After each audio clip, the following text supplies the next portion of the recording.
Well, hello everybody. Welcome back to Aquarius Rising Africa, which I now definitely will call your favorite YouTube channel where we share inconvenient truths and annoy a lot of people in the process.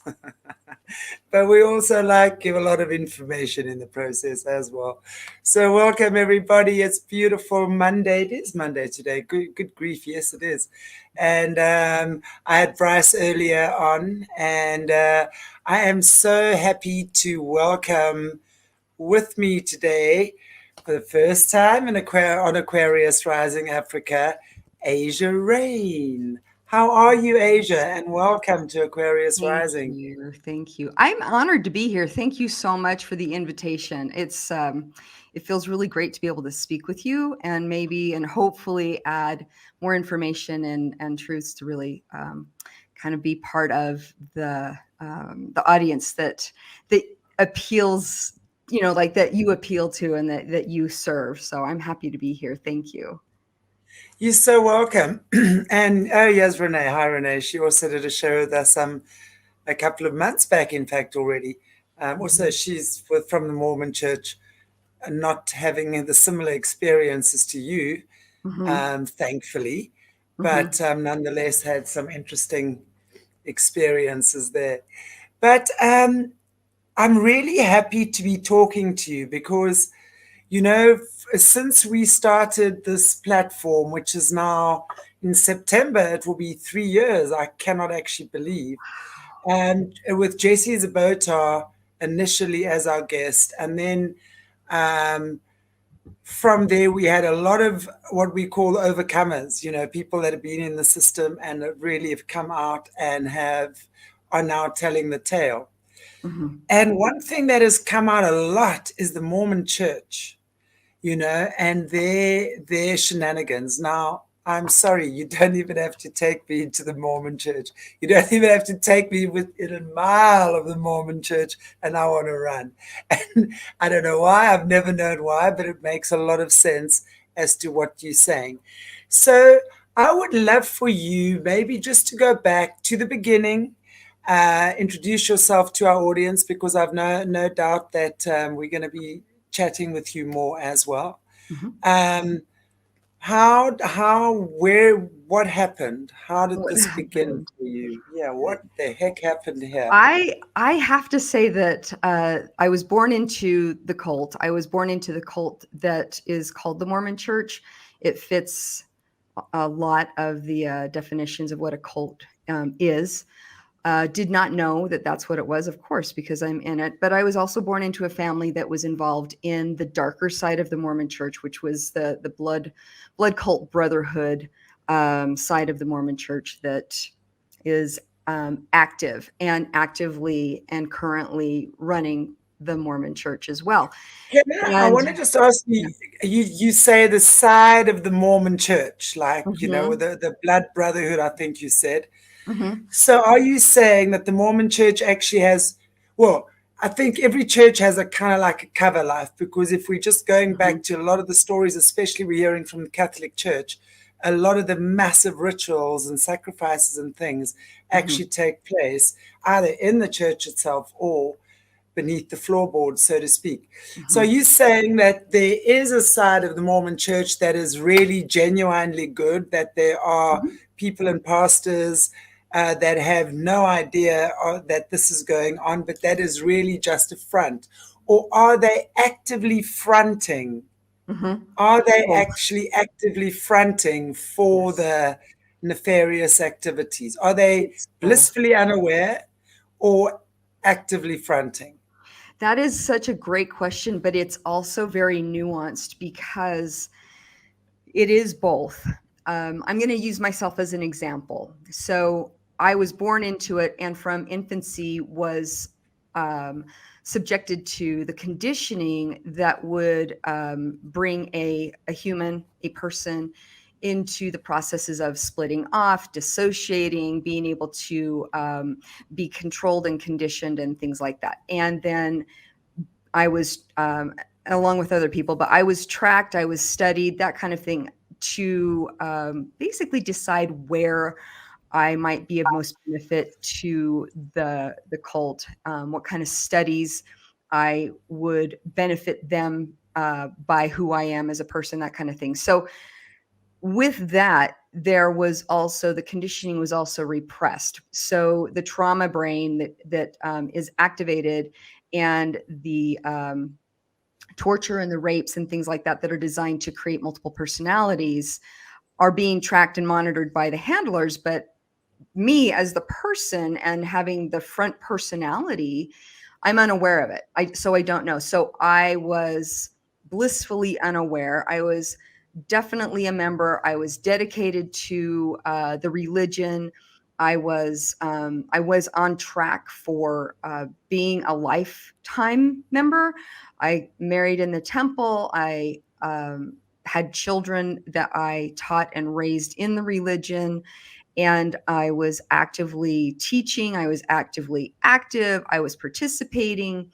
So all of that was happening, and yet I was also being accessed and dissociated and being taken to ceremonies, being able to be used by and tracked by handlers, and in ways that I would be of benefit to them, whatever they deemed was of benefit, and how I would contribute to that. So the accessing happened throughout my life until I actually ended it. And the only way that I was able to end it is because I then became aware of it through my own memory recovery, and then recognized that what I was remembering wasn't just a symbolic thing I was trying to show myself why I was depressed, but they were actual lifetime experiences that all added up to this other reality that was happening not only in my family but within the church system that I was a part of, and that I was actually vehemently loyal to. And so what I'm going to say is, yeah, there are members that are not even a part of or accessed to the SRA, to the satanic ritual abuse or the satanic ritual ceremonies. They are just members, and that it's a great cover because there's nothing for them to access or even refer to or even be triggered by. So they may be listening to me right now and have no orientation towards what I'm saying, which helps with the cover.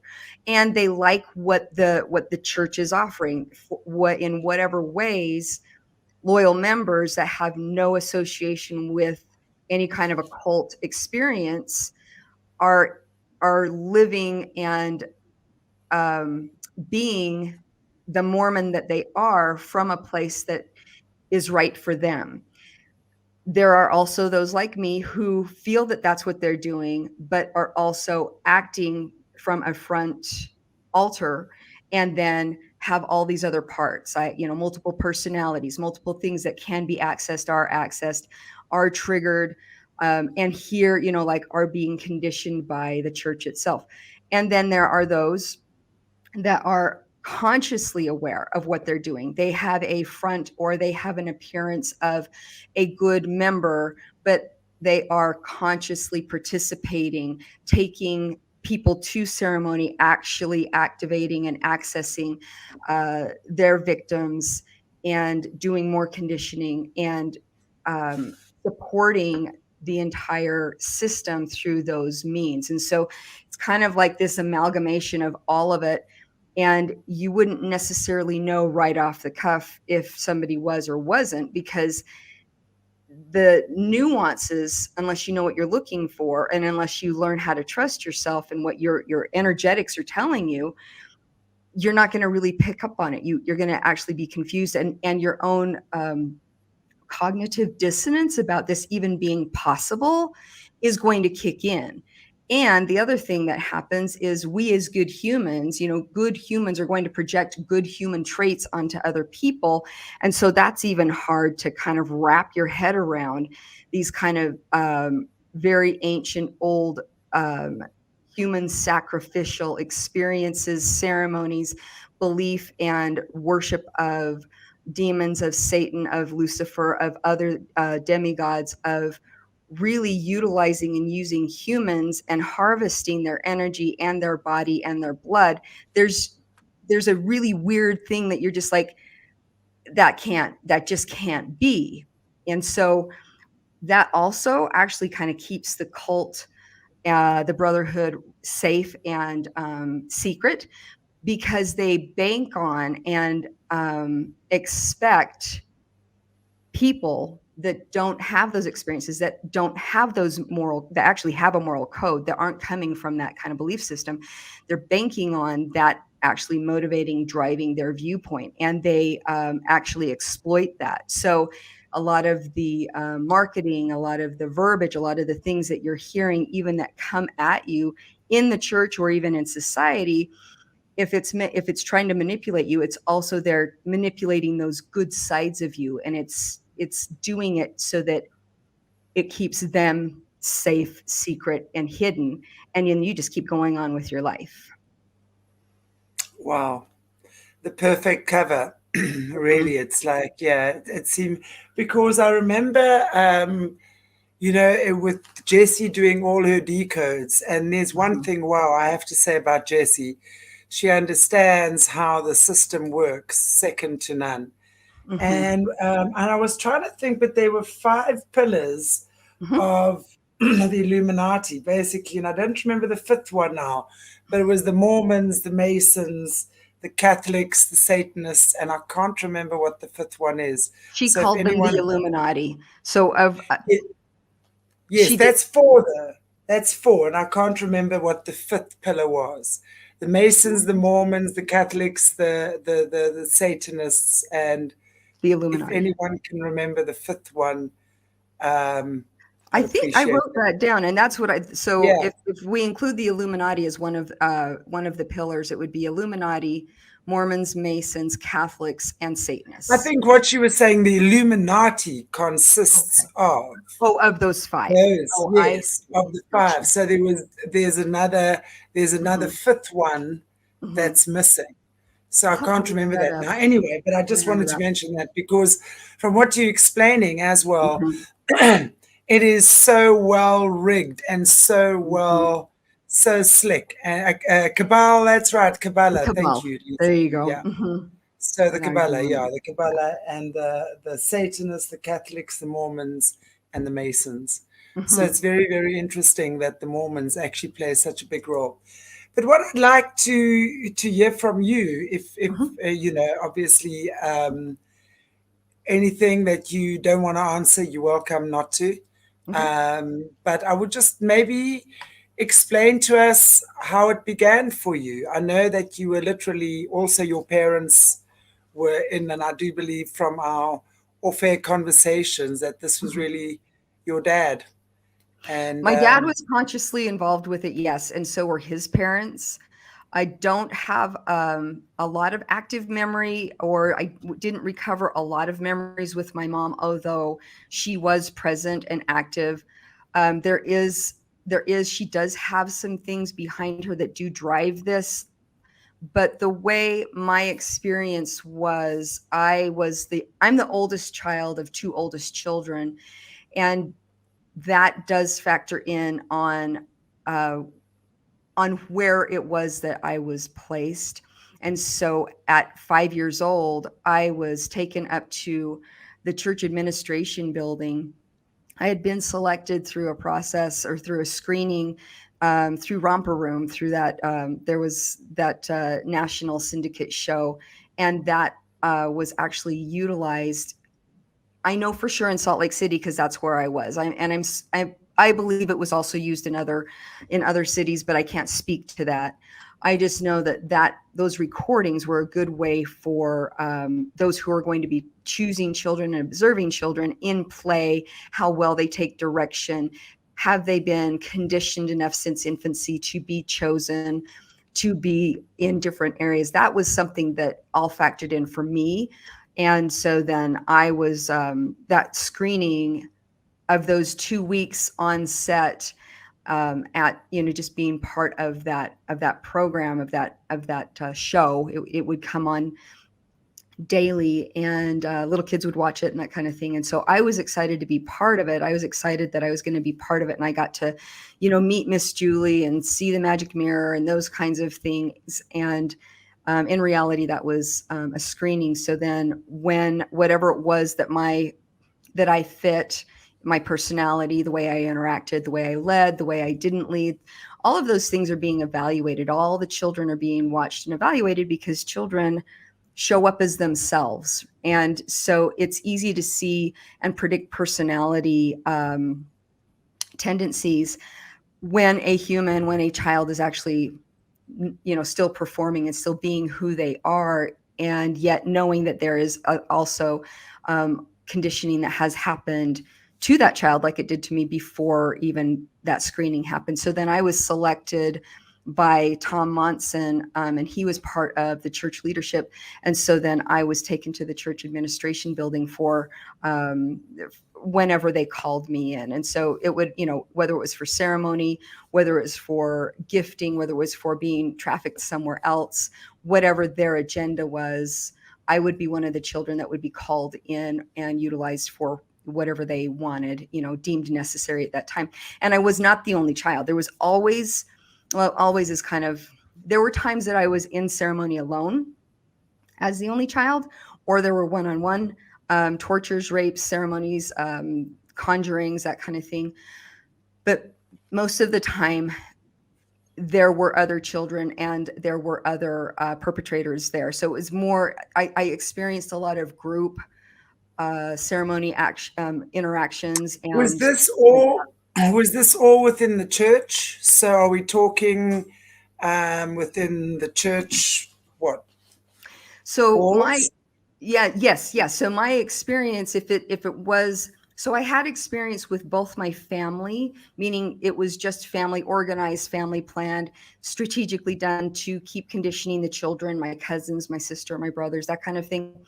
And then there were other times that these ceremonies would happen either in the Mormon temples or underground. There were tunnels, and there's rooms off of the tunnels that ceremonies would happen, and deals would be made, signings would be their signatures, that kind of thing, blood oaths. Or there would be things not only in the temple, but on temple, like I'm saying, temple grounds underneath that, other church-owned properties, private properties. So in private homes, on private land outside, there were trades that happened. I crossed borders, and so it happened in a number of places, but there were a lot of times that it was happening within church-owned properties. And this from when you were 5 years old? Well, actually 3. It was early on. When it got very formal was when I was 5.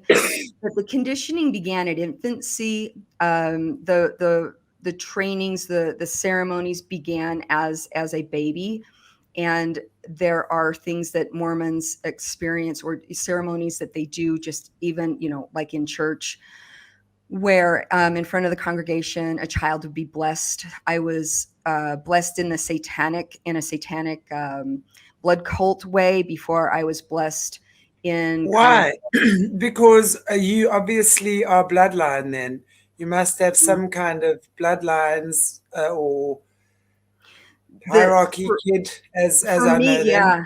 For me, the experiences were blood cult ritual, meaning blood cult baby blessing, and then regular church in front of the congregation, like black magic, white magic blessing.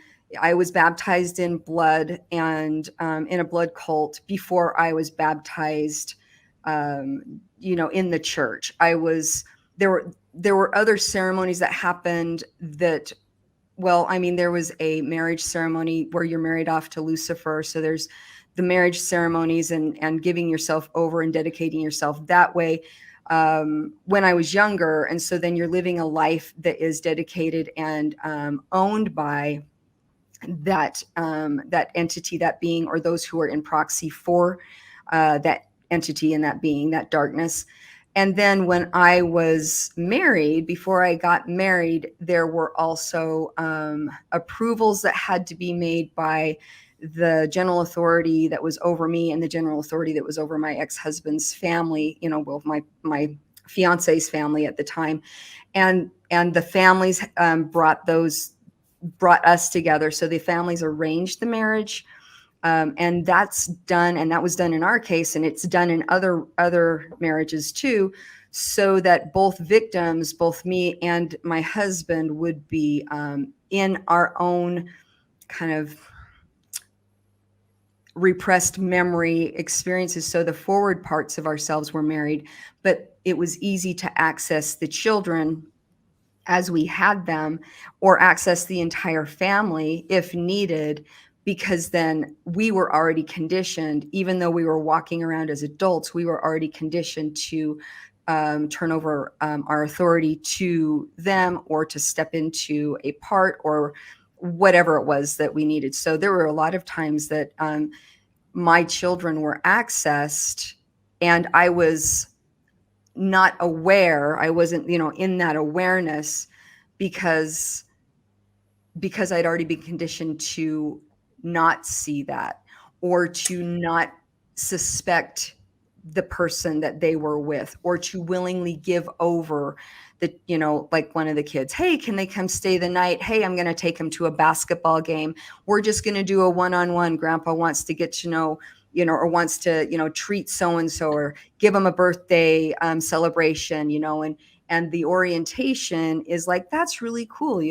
How great. They're creating this grandparent grandchild relationship, and it's more conditioning for the child. Yeah, they might show up to the basketball game, but then midway through, grandpa's giving a soda, or a piece of gum or something to the grandchild, and now it's drugged, and he's in this altered state and acting whatever, and doesn't look weird to have an adult kind of like walking a child, you've got to take him to the bathroom or whatever, and then going down into, like the doors that they knew to access, get in the car, whatever it was they needed to do to take them to ceremony. And then once they come home, you have to wake them up in the car, and it's like, wow, that was a long game, wasn't it? Implant kind of a scenario for the child to wake up into. That happens a lot, and in That's fact, there is a ceremony that did happen. and please hold on to that thought, because Sure. there's a lot between Yeah. the kids and you, because as a child, I mean, Sure. because what I'm understanding here is that your mum was Hmm. probably not very active. She was more kind of like docile and just kind of, and what do you call it, enabler. Controlled. So Yeah. she would have pretty much been programmed Hmm. to not ask questions, think everything is normal, brush any suspicions aside, or whatever the case might be, like kind of gloss things over. So I'm hearing from what you're saying with your own kids, obviously decades down the line, that was a similar scenario. So both you and the father of your kids were obviously both products of the Mormon Church, who were MK Ultra, and both of you had then, well, there was an arranged marriage for you, of which they then had authority over your children. Was Hmm. your husband the enabler, or was he the one that was consciously involved, No, passing your kids on then? Okay, no, so neither one yeah, of you. both of us were matched as victims, easily controlled victims, and the experiences were, I would say, both of us had been effectively programmed that we wouldn't necessarily pull up memories spontaneously or even trigger each other. So the conditioning, I would say, was really deep. I know my conditioning was really deep. So to kind of rewind and go back, like I was being physically and consciously conditioned by my dad. It was being supported, whether consciously or unconsciously, by my mom. Like I said, I do not have a lot of memories of her masterminding anything.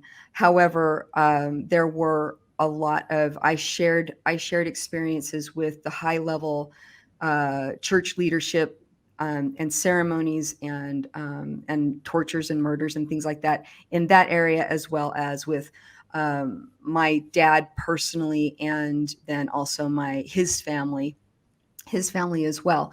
And then what that did is created a scenario that they knew, and he was programming, and whatever the prescription of who they wanted me to be, what kind of person they were designing me to be, to have as the front altars versus the other programmed altars that could be pulled up, very classic MK Ultra training kind of thing, would be utilized in different ways, could be triggered outside of me. And I would dissociate and move into those different parts, not really knowing that. So as a child, yes, there was a lot that I got introduced to at the age of 5. It wasn't a number of places, and so I have experience, really very focused experience, from 5 to about 14, maybe even maybe 15 even, with the high level church leadership, uh, and then we would move. We were put on assignment. My dad was put on assignment, and we moved. And then there was more that was happening we moved to Texas. So there was something going on in Texas that he was in charge of. I think it was probably he was tasked to be part of another area experience for that particular area that we were in. So What was your dad's position within the cult? Are you aware of that? Because obviously you seem to have been quite high level to I'm be not shouting odds. Yeah, I'm not. I can't really tell you what the level was. I have the impression, it seems very apparent to me, that the goal and his desire was to move up within the ranks, and so I know that we did move around because of that. His profession was fascinating. His profession, he desired, as I was told, and this may or may not be the real scenario, because you're always told. The biggest thing that this cult does, like worldwide, is their biggest things is to either give false information, disinformation, or no information. So we need to, as society, we need to have a very healthy sense of maybe critical thinking, but then also intuitive thinking. Like I would say anymore, the most important thing that we could do, because especially in the Mormon church, people are taught to turn over their personal authority, their personal sovereignty. I don't even know if we even get trained into sovereignty yet. So just giving your own voice and trusting yourself some real weight is not really taught or enforced or encouraged. And so I have had to go through a process of really unlearning and deprogramming so much. And now what I like to tell people is, like, when something is presented to you, instead of defaulting into, well, I don't know, but they do, so they must be the authority, which was really heavily programmed into me, is to default into, this is my experience, this is how I'm receiving this, and I'm going to trust myself. Which what that does is it gives the divine, it gives wisdom, it gives room for something to actually be worked with, instead of vacillating back and forth. Well, I don't know, I guess I'm just going to try this. I don't know, I'm going to look for something outside of But myself that to. is such heavy programming to Oh, deprogram, though, it's a lot. because I mean, we know just through. I mean, we've started doing the last week. We've started decoding the gateway experience, right? Mhm. And it's such a fascinating topic, that for me, because what they've really done is they've taken the Bob Munro's work, Mhm. and they've taken that, the CIA took that, and they've pretty much used the information he gained on observing, let's say, how meditators, how their energy worked in the brain hemispheres came together, etc., etc. And what they did was they've used that, and they've obviously, we know that the dark forces can't create, they emulate. Mm-hmm. and they've expanded on that, and they've absolutely used it for the basis, the gateway of Mm-hmm. MK Ultra, right? Mm-hmm. So it's what, and this for me, the more I see these things, the more it makes me realize we really have to, as you say, reverse everything that we've been taught. And Mm-hmm. especially victims such as yourself, who had these horrific monsters doing the most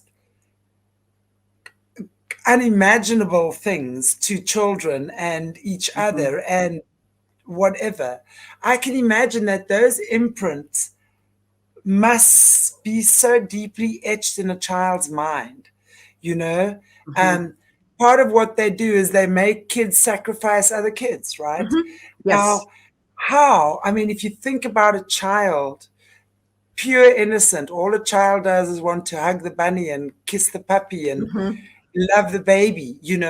It's a child's natural way to love and care and to want to tend and nurture. Mm-hmm. Mm-hmm. So they've turned that child around completely. I Mm-hmm. mean, in the most obscene ways. Mm-hmm. So I think it must be such a difficult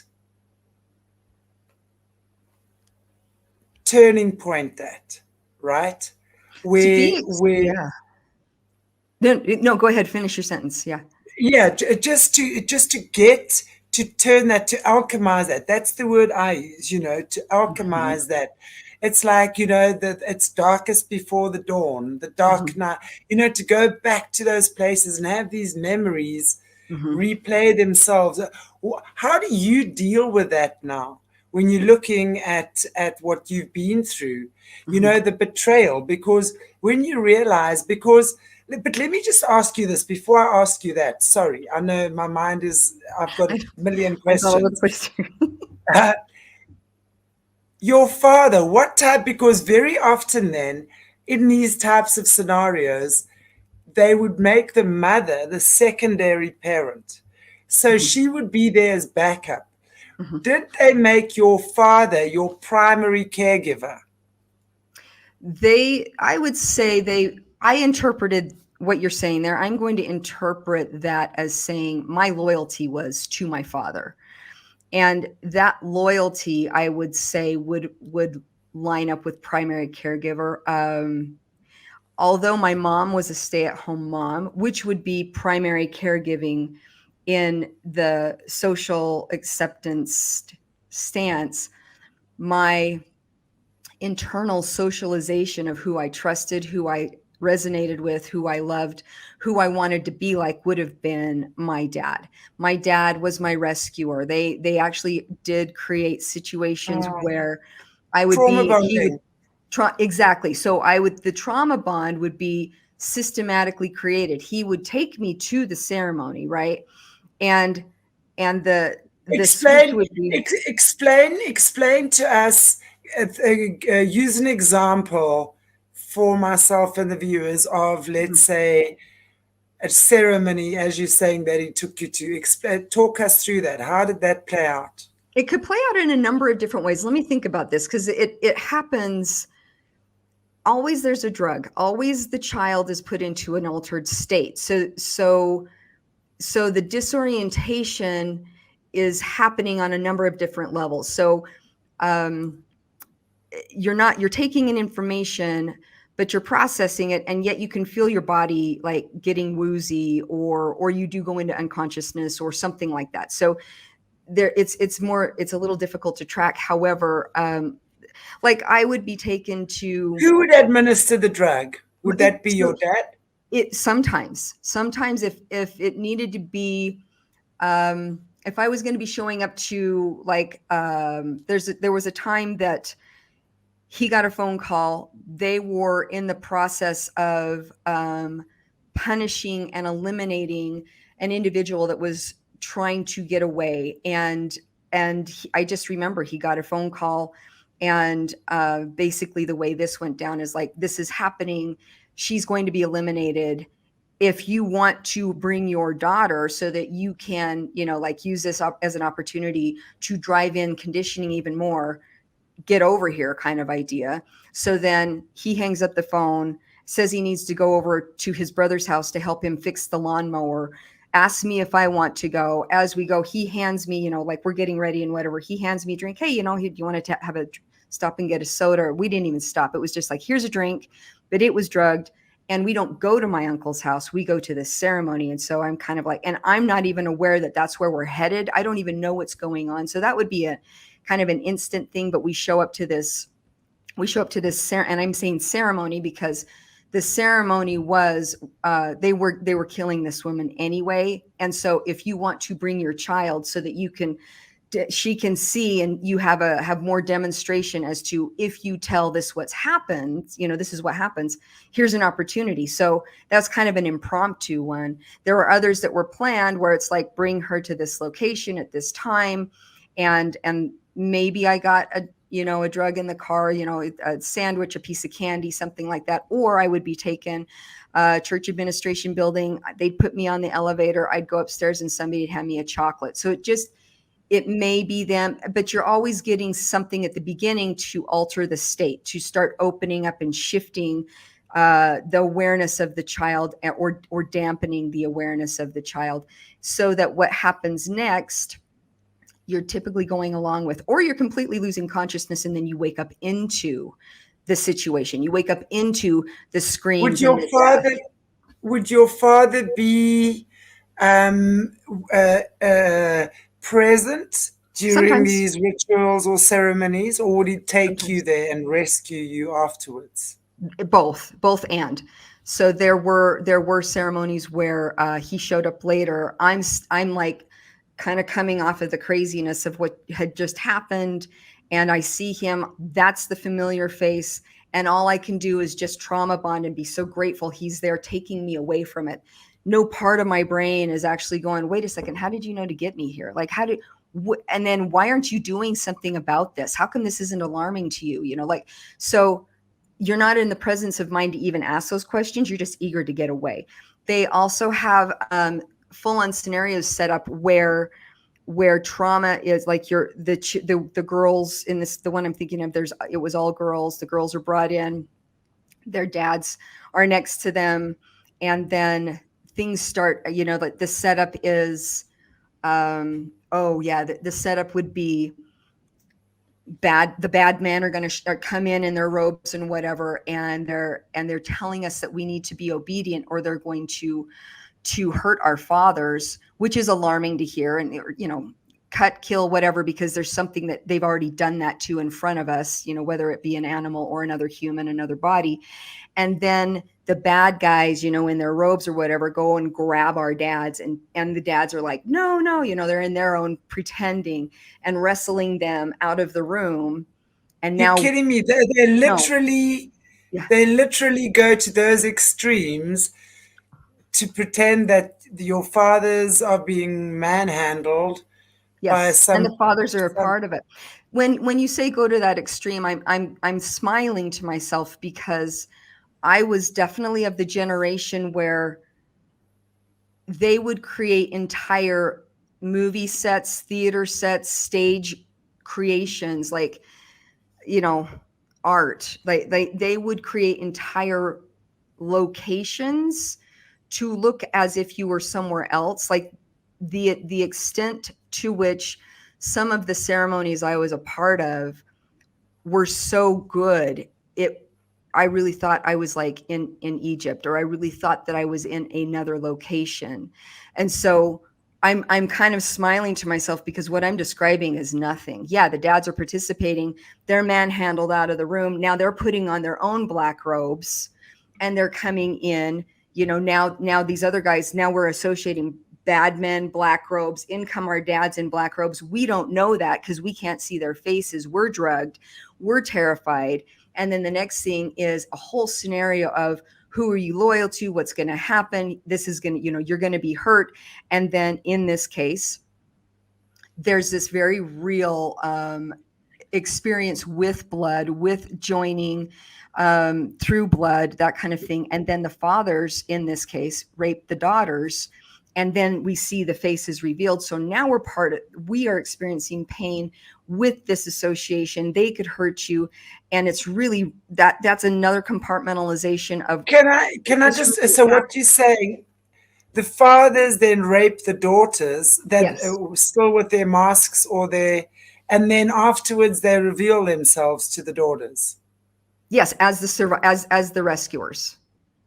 So you're Oh, not not even, as the rapist, not as the rapist. even though they're in the same garb, you're not, Wow. the conditioning and the trauma and the way that they know the drug Yeah. that's been administered or re-administered, because were times when I was in ceremony, I was then given another injection or another pill or another drink or whatever, which could have been a whole different drug to create a whole different internal scenario, whether it's more tension or more euphoria or whatever.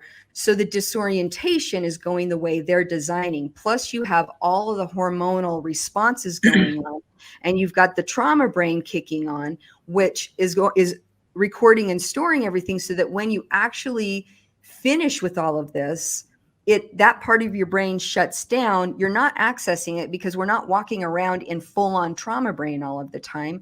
And so then those memories get repressed. And the other thing they always do that is part of every ceremony, there's going to be some kind of a sexual violation, because that kind of violation drives the programming deeper.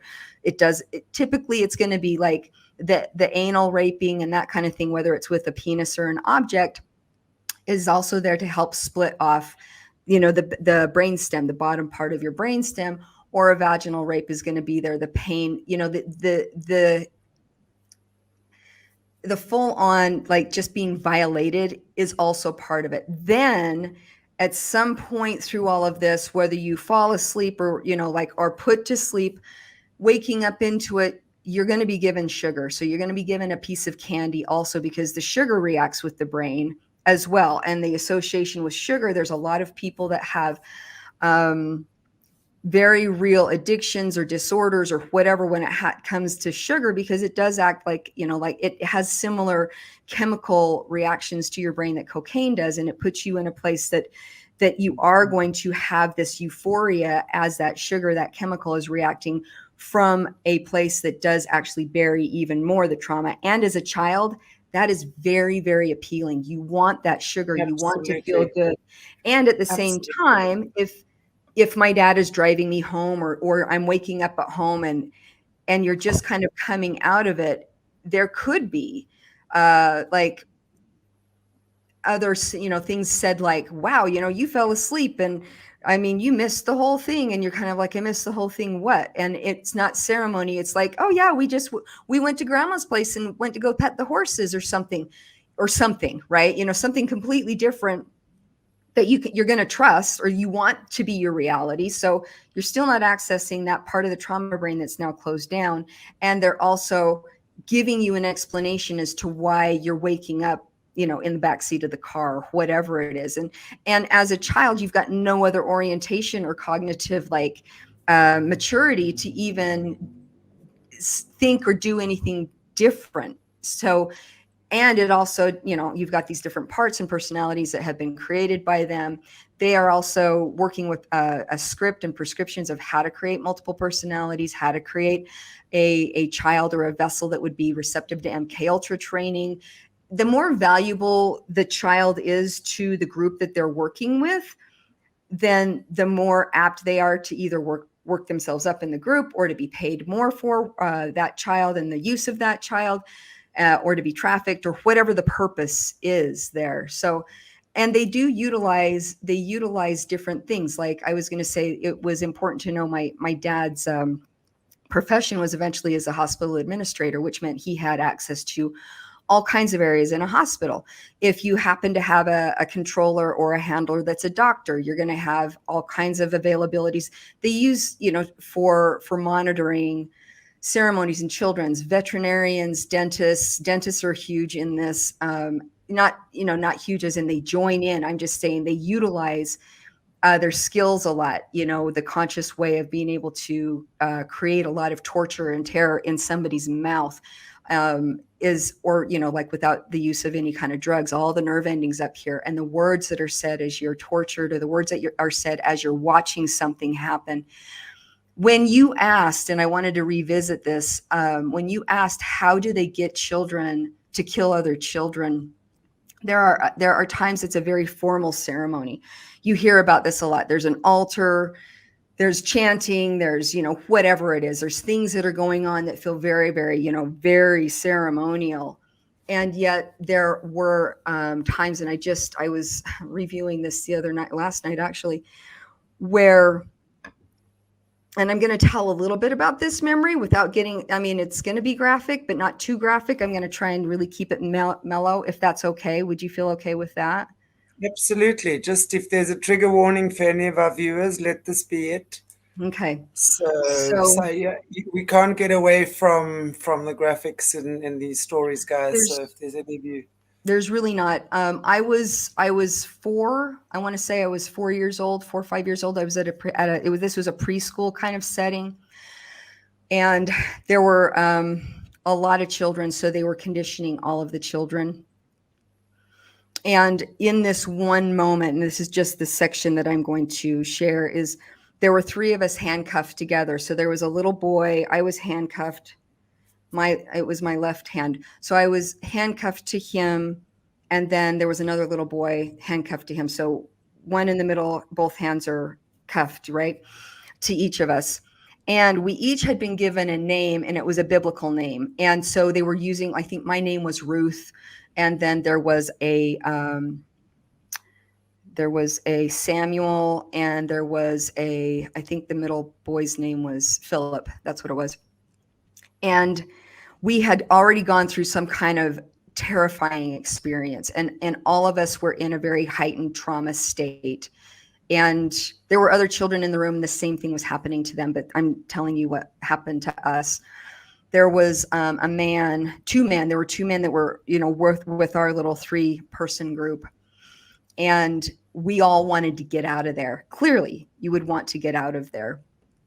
And there were doors in the room. And in this scenario, there were things that led up to this, but basically the man was looking at the boy in the middle. That was Philip. And he's like, Philip, do you know how to get out? Like he was trying to encourage him, is like, how do you get out of here? And I don't know how to get out. And Samuel doesn't know how to get out. Right. So the fact that the man was focusing on the little boy in the middle made me think, and made the other boy think, that maybe he did know. Right. And so he's saying, I don't know how to get out. And the man was saying, are you sure? Which made us wonder. And so so we're being pitted against this kid, and the authority is causing us to really wonder if he knew what was going on. Eventually, through this interrogation and this torturing, the other little boy gets very aggravated. I'm scared to death. And he tells the other little boy, every time he says, I don't know, you need to hit him. So this little boy is like, I don't know. And the other one's hitting. And I'm like, yes, you do. All of a sudden now I'm in like, like, you've got to know, which one is it, and the other man is like egging all this on. And so then he produces a knife. The man produces a knife. And it gets to the point where he hands the knife to the other little boy. And he's like, because they got the little boy in the middle to say, well, maybe, I think he was just searching for anything. Maybe I do know. Maybe let me think about it. Like, I think what he was trying to do is stall, right? So now the older man gives the other little boy a knife, and he says, every time he lies, stab him. And so that starts happening. And now he's crying in the middle. He's crying on the other side. I'm terrified, and I'm just like, just tell us how to get out. And we're kind of yelling and screaming at each other. All of this energy is heightening. This little boy in the middle is crying, I don't know. And then, his arms are going all over the place because he was telling me to hit him. And like, we're supposed to be hitting each other. And finally the man grabs the other little boy.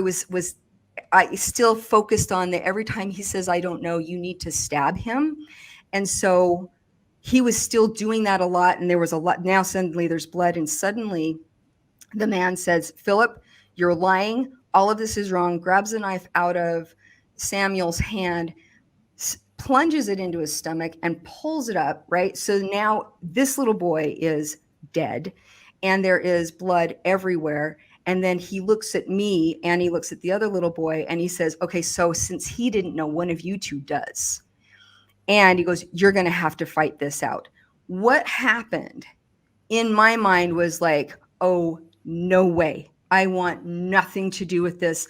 I will not, I don't know how to get out of here, but I am not going to end up like this. So I took on a fighting stance and I couldn't, because I'm still, my hand is still like chained to this, but I'm ready. I square off. And the other little boy sees this. He actually has a knife and he's terrified because I'm, like we start getting played off of each other. And the whole thing was horrible. And what the man did is as soon as he was seeing that we were going to have to take on this thing, but we were not supposed to be hurt, right? The sacrificial child had already been used and terrorized, and the purpose of what was going to happen did happen. So then he jumps in and says, well, maybe he was right because he did point to the middle door, right? And so they open it up and there's, you know what I'm saying? Like, it just diffused the whole thing. And now it's like, what in the world just happened? And he's like, and so then the words after this were, you can't trust anybody because the people, who you would trust is going to always double cross us. The only people you can trust is us. I am the only one you can trust. And so we're actually going, okay, adults, we can trust adults. We're going to trust the strange men that we don't know because they got us out of here. And clearly the one we shouldn't have trusted or we didn't know, like all of the chaos and all of the mayhem and all of the blood and all of the stuff. So when you get children in a place where, and believe me, this has already been demonstrated to me. Like this wasn't my first rodeo. My first go around was seeing this kind of stuff. There had been training for the last 4 years of being involved in or witnessing terror that this unfortunately was something that they were observing on. How did she act? How is he reacting? How are we going to control these kids in the middle of this situation? Would she be useful in a situation where we need somebody to, like carry out one of our orders? Is he going to be like, it was all evaluation, but it was also all terrorizing. There's more to this whole story. I'm just giving you this little section to say, I witnessed something. The child did not kill the other child. I didn't kill anybody. The adult did, but it all impacted us so that later on in our worlds, when we are in other ceremonies and they're putting knives or whatever, like daggers in our hands, and we are part of, like the action of killing something and someone innocent, we can relate. There's a relationship. There's some kind of like a neural pathway connection, especially when the words that are there come in and say, look what you did. And I can't trust myself. I can't trust anybody but the authority. And the authority is anybody but me or anybody that knows more than I do. So it's a very, that's like, this is something that's typical. And that does happen. Like that kind of mind control, that kind of mind conditioning is very much under and actively happening now. Current day has been happening for a very long time.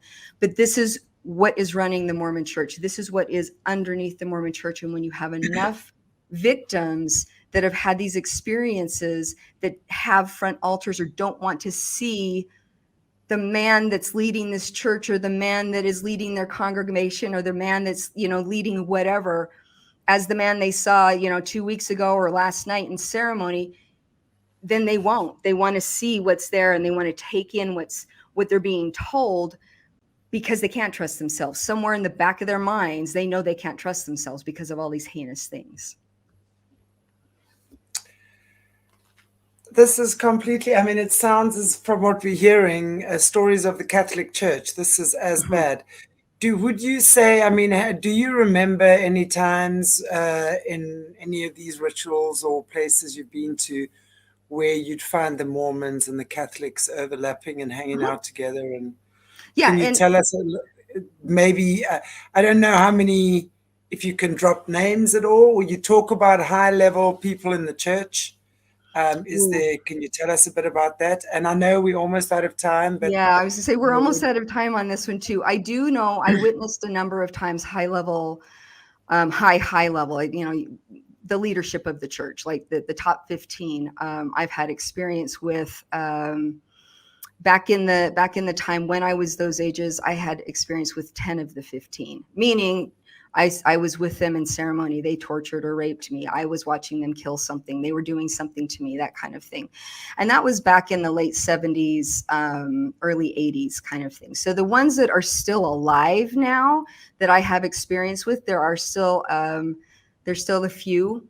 And there are others that I have seen, or others that are leaders of the church, that I know other victims that have had experience with them as well. As far as the Catholic Church, I have been in Catholic churches. I've been in the Cathedral of the Madeleine, which is the massive, like underneath. Like, you've got to remember, this is like in the tunnels, like, is how you access it, but it's even below what people would know as the basement. Like, these are lower levels that are only accessible through certain ways. It's not like you can just kind of wander into and find these things. Not to say that that's not possible. I mean, I guess you could always open the wrong door at the right time, kind of thing. However, there is a lot of, especially now with technology and the way they track and guard stuff. I always tell people that feel like they want to just run up and just kind of like slay the beast right now. I'm just like, they'll see you coming. This is like their playing field. They wrote the game book. Like, there's nothing that you can do that they're not going to see coming. yeah, They're more educated than you are. So to be able to see what's really happening and really make a difference, I tell people we need to starve the beast. Stop giving it your money. Stop giving it your attention. Stop giving it your mind. Really come back and find out what you're triggered by, how you're responding or reacting. Like, really get to know who you are and empower yourself, because that takes more away from they're harvesting our life force energy. Own it, bring it back. Like, really do the hard work of looking at yourself. There was a time that I did have interaction with a pope and some cardinals, and that was in Salt Lake. And I've also had interactions with government officials in different states, and in the state of Utah as well. People that are just high level, influential individuals. And there was, as I was older, I was utilized as what I call a mule. I would carry messages, but it was kind of this really archaic old way of doing things where messages were sent. Like, I remember this one time I was given a disc, had a symbol on it. I had to swallow it. And then I went to the location to drop it off. And I basically went into the bathroom and threw it up and washed it off and delivered it. Like, I knew nothing of what the message meant. I knew nothing of what the symbol was. I just knew that my direction was to take it and deliver it. And this was the means. And I'm sure that it happened. I only have one memory of that, but because of the ease of which I was able to actually do this, to like swallow something and then throw it up, I I know it happened often. And consciously, in my early college years, being bulimic was really easy for me. Having that body dysmorphia, that self-hatred, coming through in those different ways. It was really easy for me to vomit. I didn't even need to put my fingers down my throat. I could just spontaneously do this. Like, and if, like, I just knew how, which is odd, but I just knew how. And that was, that kind of led me to the memory of being like that mule, that message carrier in that way. But that's still further down the line on this, the way that my memory recovery. Just to kind of answer that question, when I was 37, I got very, very depressed. 36, 37, got very depressed, and was walking around dissociated a lot. Felt that, experienced that, saw how apathetic I was very alarmed by that. I felt depression at a very, very deep level, and my intention was to find out what was at the root of that. And that journey led me into finding those memories, recovering those memories through hypnotherapy. And as controversial as some people might think that is, it's not. It's actually getting your brain into that theta brainwave where you can actually access those places, Yes. those things that you need to, or that are ready to come forward. Because I believe, and I believe that we are always evolving, and our goal as humans and as spirits and as souls is to be on the path of healing. So if your body wants to heal and it's holding trapped energy, it wants to get rid of that. If your mind is being tortured by all of these, incorrect or torturous memories and pathways that are being triggered all the time, and you're walking around, like with your chemically depressed because of all the hormones that are going through you, or always on this low level anxiety so you can't digest your food or whatever, like your body is not wanting to stay in that state. We want to heal, we want to release this stuff, and we don't know how, because we're so used to offloading our own responsibility onto the authorities. Is that going to be the doctor? Is that going to be your next teacher? Is that God or your version of God? Like, what is it? Instead of bringing it here and saying, what am I doing? What am I telling myself? How can I assist me? But it does take some work, but we have the answers. That's my point. We have the answers. They're here. We're carrying it all with us. In your heart, And in your even cells. generationally, it's really cool. I fully agree with you. Wow, there's so much more that I'd love to tap into with you as well. Because I think I'd love to, maybe when we chat again the next time, go more into the retrieving of your memories and things as well. Because I was just speaking to one of my friends today, who also works with a hypnotist who works, and funny, in his in his journey to India, also was working with a woman who had, through the hypnosis, basically discovered all of these things. And I just said, I think this is what the future healers are going to be working with a lot. So is really people coming out of the satanic ritual abuse and these horrific pedophile homes. And so we all, honestly, guys, and I say this so much, it's not just up to the healers and the doctors or whatever. I wouldn't even go, seriously, I wouldn't go near a psychologist or a psychiatrist if I had any experience in the system, because invariably there's going to be some connection there. I would honestly find the person on a spiritual level, whatever your denomination is, that can help you and walk you back to your heart. That is going to, or your soul, right? We can go into the semantics of that, but really just walk you back to that place where you remember love. Because the only thing, and I know this from my experience for more than 20 years of being a healer as well, the only thing that works with people is love. You have to remind them about love, whether it's love from God, whether it's love from their parents, whether it's a minute of love they felt in their entire life. If they can just remember that, that starts then creating that momentum that takes us back to that place of love. And when you feel that love, that's when your healing begins. And that's when it's like all this other stuff has a way of melting away. It just melts away. Honestly, God has an amazing way of just reminding us of truth when we open ourselves up to receiving truth.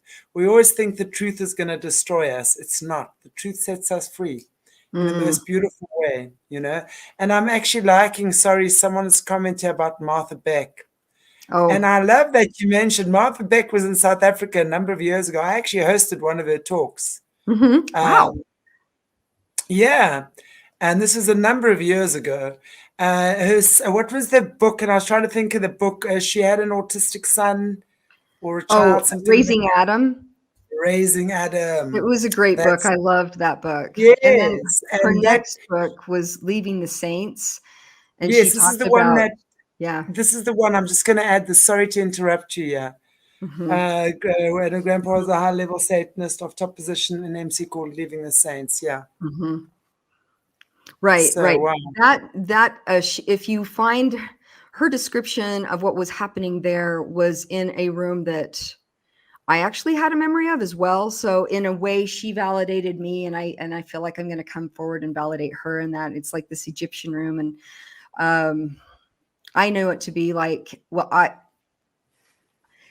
yeah, I want to say on the BYU campus somewhere, and their campus is more than just the campus proper, but there is an Egyptian room. That room is it's fascinating because my memory in that one was being put in a sarcophagus, and they put, dumping a bunch of bugs on me, sealing me in this coffin kind of thing, terrifying. Like, and there were other things that were happening as well, but just utilizing whether they were, authentic artifacts or not didn't matter. The point was I thought that that's what I was present in. So reading her moment of memory in that, I'm going to validate it, and it's funny because and I want to, that we could really go into this, and I'm just going to really drop a quick snippet. The argument of false memory syndrome is so, there's people that like to default into that because they want to say, well, there's nothing valid about that, and where's your proof? You don't have anything that substantiated that kind of thing. And I'm going to say, for that, the people that want that, then that tells me that you are relying on the current criminal justice system to give justice or prove anything. And if you notice, the name of it is a criminal justice system. It's not a justice system for the people or the public or the victims, right? So it's designed not for us.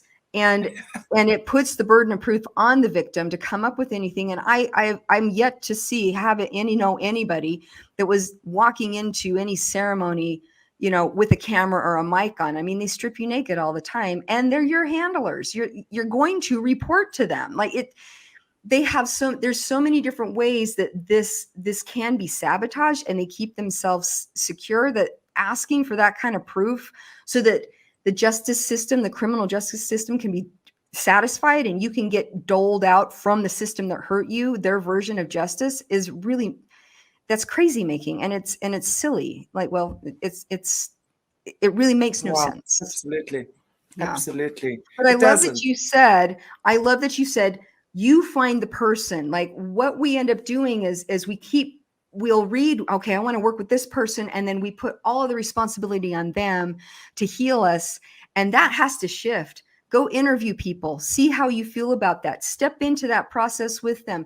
If you get to a place where you feel like you've hit a wall, and you honestly know that it's not you inside going, ooh, I'm discovering too much and now I've got triggers going off, but it's actually them, you guys have hit an end point. Honor the end point. Say, I need to go find Yes, somebody else. I'm going to go interview some, indeed. other people. But it's up to Indeed. us. It's up to us to do this. It is our own self-led healing journeys that we really do need to rely upon. And that, again, is starving the beast. It is taking that responsibility and using your own life force energy for your own guidance. And this also Exactly. invites God in it, invites, and angelic guidance to be there. Like, it really kind of up levels. And you got to know you're going to trip over a number of things. You're going to walk yourself into some things where you're going to be deceived. It's all part of unraveling and getting the feedback and realizing Absolutely. what it is. So be How, very kind how to do you yourself. know? How do you know what truth is unless you've understood betrayal or deception? That's Yeah. exactly it. I came here to learn about truth. How am I going to know about truth unless I've experienced betrayal? Hmm. Right? So we have to turn these things around.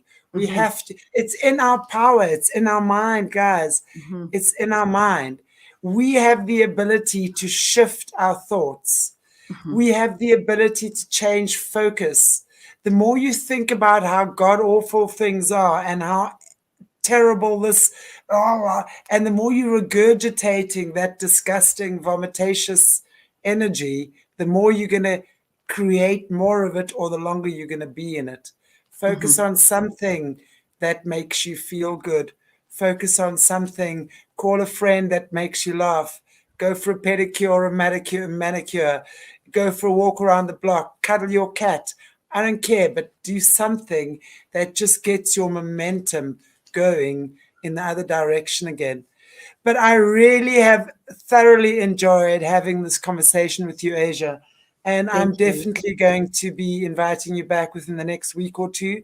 So, Okay. guys, please watch the space. Asia and I will definitely rearrange another um, interview. But I want to give a shout out to the other channel that you are interviewed on as well.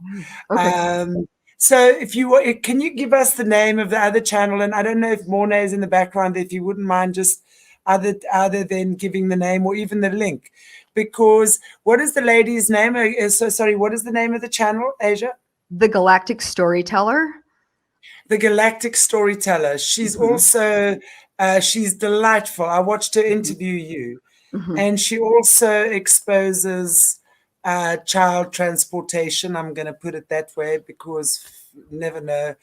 I mean, Hmm. it's so crazy on YouTube. We get caught, and then the next thing, they're not striking our channel at the moment, thank God, or our videos, but now they're striking our monetization. You said that, now we're not monetizing you, whatever. So it's fine. It doesn't matter as long as but as long as but there are certain words we can and can't really say. Hmm. Anyway, but I think she's a wonderful what is her name? If you want to maybe just tell us about the other channel that you're on. The other channel, so her name's Madeline, and she and I ended up connecting. All of this has been very serendipitous. It's been God led, I'm going to say. But we were able to. She does tell a little bit about. She did have a very active channel, and then at one point, her website and her channel got hijacked. They just got taken over. So she that, and for other reasons, she took a break. It was about a 4-year break, and then she and I like came together. We met and decided we were going to do a series of interviews to help educate people about the Mormon Church on different levels. And so the interviews are still continuing. They are on her channel. It's a very great. It's a synergistic relationship kind of idea. Like I feel like our communication is also kind of on the same level where it just flows really well. Yeah, And the you got idea good and the chemistry. goal, Yeah. it is a great chemistry, and the goal is to really just really put out more education so people can navigate that Yes, on their own. I and that's have why I my really own. want. Yeah, go Sorry, ahead. no, I I just want to get the names of the channel. It's the Galactic Storyteller. Yes, the Galactic Storyteller. She's on YouTube. And then I Yeah. have a podcast. It's called Letters to the People, where I'm telling. It's open for other people to other victims to tell their stories or advocates to talk about their stories. I had to take a break for about a year from that, and now I'm going to be restarting telling my story more intimately on my podcast. So you're going to see more of that. I have a website, and I'm also doing some mentoring and coaching. I'm kind of developing some programs so people can do some self-led healing as well, some guidance that, and then sometimes I've got some clients right now, but I do one-on-one work also for people to get, for memory recovery and things like that. But if you want to visit the Galactic Storyteller, you're going to start seeing a series of things. And she was actually, if you go back in her YouTube channel, you'll see that she's talking about a number of the different ceremonies that Mormons do practice, like in the temple, or just even different things that they believe, just to give you kind of a background and a baseline of what that is, and how, if you can kind of look at it through the lens of social programming and social programming that is generational, you can kind of get a look at see how this is actually working. And I would suggest you take that model that is being presented, and if you can overlay it on maybe the world, because I believe the social programming that is present in the LDS, the Mormon Church, has been kind of a baseline model, as others throughout the world have been, other communities or other social cults have been, to really study and predict what people will do in certain settings. And so we kind of saw that roll out in the last, global issue. Wow. And a Yeah. lot that happened during that, I recognized as conditioning, programming, and attitudes that I had been raised with within the Mormon church, which is kind of do your part, police your neighbor. They didn't call it policing. It's like having this very kind, like just looking after your brother, and that, Social construct. So it's already 100%, programming you for social construct, right? It's not, it's absolutely. not, it's not like MK altering in the way that we understand it that you guys have been through, but it's Hmm. more like social, as you say, watch your neighbor, police Hmm. your neighbor, make Hmm. sure that the guy doesn't walk across a red robot, otherwise grab him and do a citizen's arrest.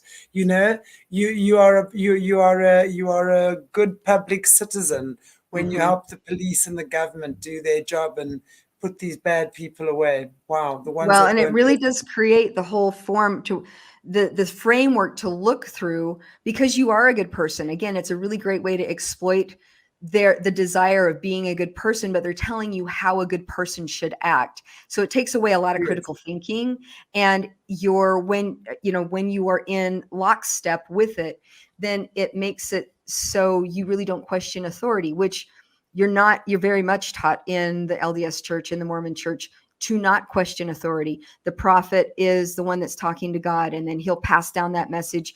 Below him, it goes out to the congregation. It never goes the other way up. Your personal opinion is always wrong if it battles the prophet. Like, the Doesn't default is matter. always to that man. It doesn't matter. So that, in essence, also magnifies and reinforces the lack of self-trust, the submission to authority, and then really not Is taking a lot that of the bite personal. model? Is that what they call the bite model? The bite model Which is is very, yeah, like if you want to go to Stephen Hassan's website and just look up the bite model, yeah, BITE. There are mm, traits that are listed that cults actually carry, and you can overlay yes, those models onto a number of different things, whether it's a small community gathering that's telling you need to dress a certain way, and shave your head and wear these beads and yeah, do these certain yeah, things if you want to sell their product. That is a very yeah. cult-like behavior. It fits the model. Or an entire religious institution that tells you what kind of underwear to wear, tells you, how you're supposed to, where you put your time, that you're covenanting and to donate everything in your life to the church, not necessarily to God, but they are posing as the receptor of God, so that The you're like, oh, middleman, okay. God's middleman, But you don't look at it that way, God's because you just, broker. yeah, Hey, you're, God's yeah, broker. that's right. You're God's broker, because, God needs all of that, right? So Exactly.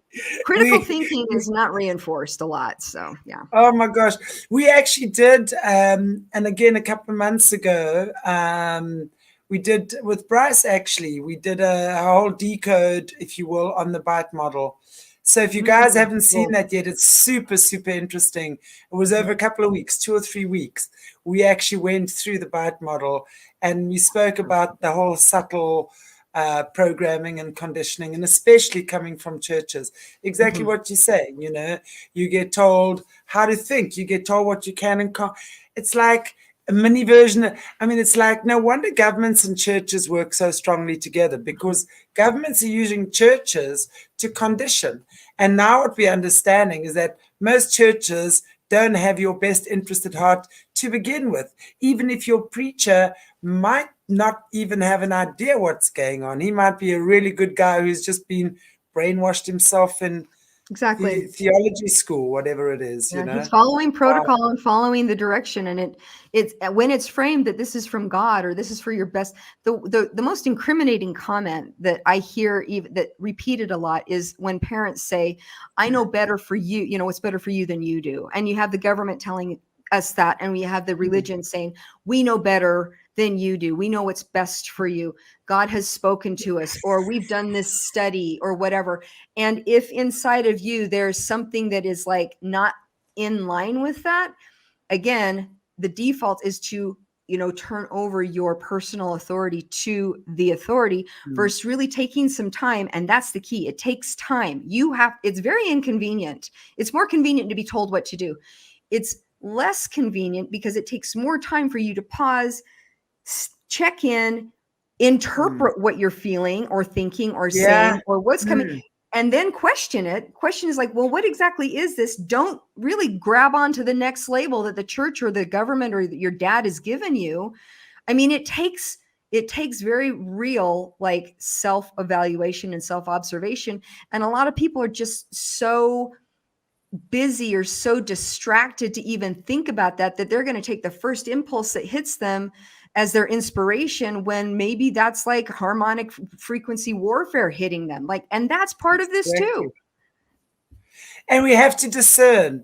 We've got to, Mm-hmm. and that's why if you are not living your best life closest to God, and I really mean that, if you are not in union with Mm-hmm. your divine creator, you're going to battle, Oh because yeah. then you are going to get the false priests and prophets and witches and warlocks that are going to be able to pull you off center.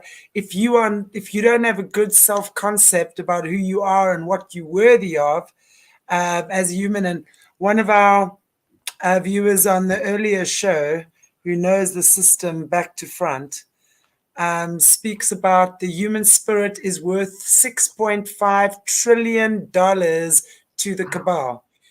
That's what you are worth to them in human dollars. Mm-hmm. So why would they pay so much money for you? Think about that. Because what you actually have within you is priceless. It is priceless. And I want to say again, and as I said before, according to interviews, we are really governed by a star system run by reptilians. We know that now, ruled by reptilians rather. On this side of our galaxy, there's apparently like 21.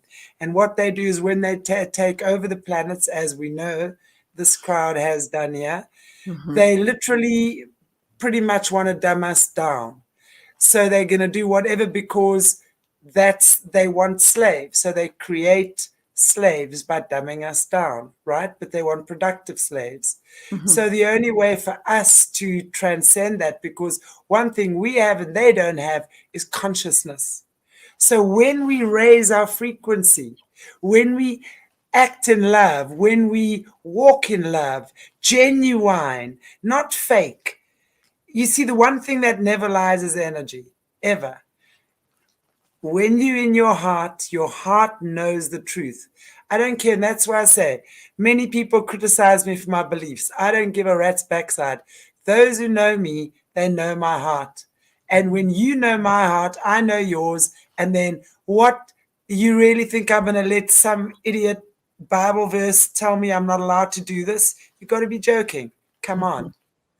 The Well, religion, in my opinion, is designed to keep us separated and segregated, in my opinion, to that no, begin with. I'm going to back up your opinion on that. The isolation, the goal of Yeah, isolation, and the intention of isolation is paramount, because when people are isolated, they are more easily controlled. And I'm talking isolation, not like we're going to sequester you in a little apartment physically, although that's part of it or could be part of it. It's really separating you from yourself, separating you from your yeah, family, separating you from your absolutely. God, and then inserting what those gods should be or what that family should look like or whatever, and really creating a whole systemic disorientation and isolating you effectively from who you are. And then if you have different parts that have been created, different personalities, even those end up being isolated. So it's not necessarily the shortest journey, and it might not even be the easiest journey, but it's the most worthwhile one to actually discover you. Really put your time and Absolutely. your effort into knowing your value, knowing your worth, and not, again, like, just not choosing to default into what you're used to, but taking a critical and loving look at what's coming at you. Are you reacting or are you responding? Are you choosing Yeah, in? What are you agreeing to? Do you know yeah, what you're agreeing to? Like, these things that are going to take time that you need to pause about is actually making, not, it creates more of a value, because that adds to your consciousness, right? And exactly. takes you more and more out of the slavery mentality, the slavery, just kind of like mindless drone kind of worker bee, Absolutely. into Yeah. being more of an aware Connected. being. You got to be Exactly. connected. We have to connect. Roots, grow roots. Nothing can Mhm. grow without roots. That's the Exactly. whole thing. So we got to get our roots back. Got to root back to our creator, our divine creator. That's what we have to do. Mm-hmm. Anyway, wow, this has been a fantastic conversation. And as I you can agree. tell, we've gone just about half an hour over. But I've really enjoyed it. And as you can see, I've got Dark Vader that was breathing all over. Ding! Lights go off at 8 o'clock. I'm like, oh, I forgot about that. Oh Quick man. ring light. Okay, as you can tell, I'm load shedding here again, but that's going to be the norm here in South Africa now for us. I can tell you that much for a Mm-hmm. while, anyway. For a while. So, Mm-hmm. guys and girls, I want to say thank you so very much for joining Asia and myself today for this incredible topic. When I say incredible, obviously, I just wish we never had to talk about these things, but another brave overcomer who's sharing her story, using her voice, creating a platform for more people to come out and speak and talk and just share with the world. Because the minute we start speaking, they can't stop us. The one Mm-hmm. thing they can't do is take our words away. So I want to just say thank you so much. Asia, is there anything else that you want to say to us or whatever, just in closing? Wow. I would just encourage people to really learn to trust yourselves, really just love, like, and I'm not, yeah, love. Find out what that means and then step into what that could mean even more. And just know that maybe what you think is your equilibrium could be, especially if you have been or are, like really anchored into one belief system, your midline might be way over here, and releasing that is going to create a momentum to put you into a swing, and you may feel really disoriented, especially as you hear information like this. So just be very, very kind to yourself. Show that compassion to yourself as you really do, give yourself the time as you look into who you are, and more of what makes you you, and that God spark that is within you. And yeah, I would just say keep moving along. So, and thanks for tuning in, for sure. Yeah, indeed. Everybody, thank you so much for watching. And I will see you tomorrow again at 4 p.m. my time with Alice Parola. And we are again, Alice has, I forget her name now, but a licensed therapist who's going to be joining us on our series on mental uh, disorders and the stigmas attached to that. So, Alice is diagnosed with borderline personality disorder and has really done a fantastic job healing herself with her family, her husband, her kids. And it's all going back to the same thing: abuse, torture, Mhm. and horrific treatment from a parent who a child loves and adores the most. Wow. Shattering. Anyway, thank you, everybody. Hey, my cat's even on TV tonight. She never allows herself to be on TV. That's Sahara. Her name is Sahara. She's beautiful. She is, and she's such Oh, a queen. That's why she never comes on. I'm like, yeah, I can't believe that you even came and sat next to me. Anyway, so she's come especially for you, Asia. Okay, all right, everybody. Much love, much gratitude, and thank you so much for watching. And again, a huge shout out to our Patreons for supporting our channel, to all of you who support us in buying us coffees and lattes and things. You guys are amazing. Thank you, thank you, thank you. And for watching, just watching, sharing, subscribing, getting the message out there. Now is the time that more and more people have to know about this stuff. I know these aren't pleasant topics, but time for cognitive dissonance is verby, as we say in Afrikaans. Daai tyd is nou verby. That time is now over. I love Okay, that. everybody. God bless you. Mwah. See you soon. Cheers.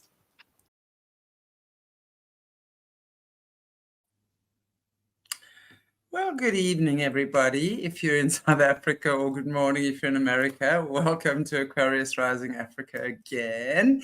And I'm so happy to have back with me John Perkins, the author of Confessions of an Economic Hitman. How are you, sir?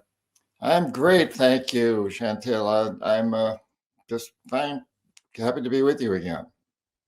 Yeah, absolutely. Very happy to have you back. That's for sure. I know I really enjoyed chatting with you the last time. And as I said to you, I remember you from many moons ago. Um, had the television station, yeah, investigative journalists, and for me, that story was just quite mind blowing.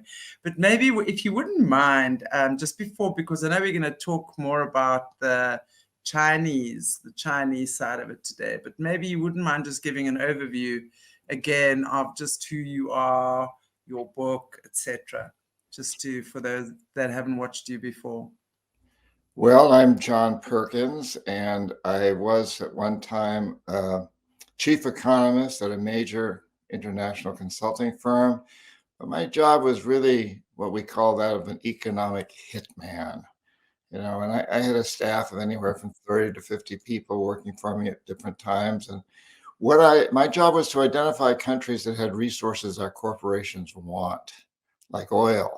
Today it might be lithium, cobalt, the high-tech minerals that are necessary, and identify such a country and then arrange a huge loan to that country from the World Bank or one of its sister organizations.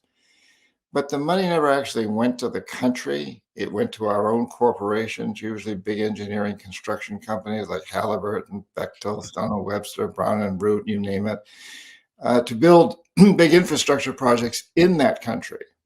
And of course, these companies that built this infrastructure, things like power plants and industrial parks, highways, ports, airports, they made a lot of money, the companies that built them. And also, these were big benefits to a few of the wealthy families in those countries, the families that owned the industries, the commercial establishments, things that really benefited from this improved infrastructure. But the majority of the people actually suffered as a result because money was diverted from healthcare, education, other social services to pay the interest on the loans. And in the end, the loans couldn't be repaid, usually. And so I'd go back. We'd go back usually in the guise of the International Monetary Fund and restructure the loan for the country. But that required that the country make certain concessions. For example, selling oil or whatever the resource happens to be real cheap to our corporations without environmental or social regulations, or vote with us on a United Nations vote against Cuba, for example, or let us build a military base on their soil, or privatize their public sector businesses like water and sewage systems and sell them to our investors, things like this. So really what we were doing was making these countries kind of servants to a global empire, really a corporate empire that's supported very strongly by the United States. And incidentally, if leaders didn't agree to the deals I was offering them, they were very aware that there were people in the background with guns, and so I had money, billions of dollars here, but if they didn't accept it, it was the guns. And I didn't carry a gun, but they knew there were the jackals behind us, and these were people that overthrow or assassinate the leaders of countries. And there's a long history of that in Chile and South Africa, and Lumumba of the Congo, and Diem of Vietnam, and most recently Zelaya of Honduras. So it's a game, and it's an empire building game, and it's a very, very deadly game and a very serious game. Wow. Yeah, I do believe that's again, listening to your book as well, and reading what you had to say about that. I think it's really no great surprise at all for many of us, but it's just good to know. And I mean, I really appreciate people like yourself who come out and speak about these things, because I really think it's time that we know about this. And you said something very interesting in, I think, our last conversation we had, and you said, all of us on some level are actually participating in the system. So whether we are working for banks or companies that belong to the cabal or whatever it is, we are all sort of participating. So it's easy to point fingers at a couple of people, but at the end of the day, It's up to each and every one of us individuals to make the change. My question to you is just regarding that. Were you aware of what you were doing? Were you aware that you were playing this deadly game of sort of, I guess, you can say it was like the bully boy tactics, because of course, America being a superpower, having the money and the power, kind of like, and I'm also well aware that you were not working for the government, right? You were working for a company that subcontracted to maybe the World Bank, places like that, right?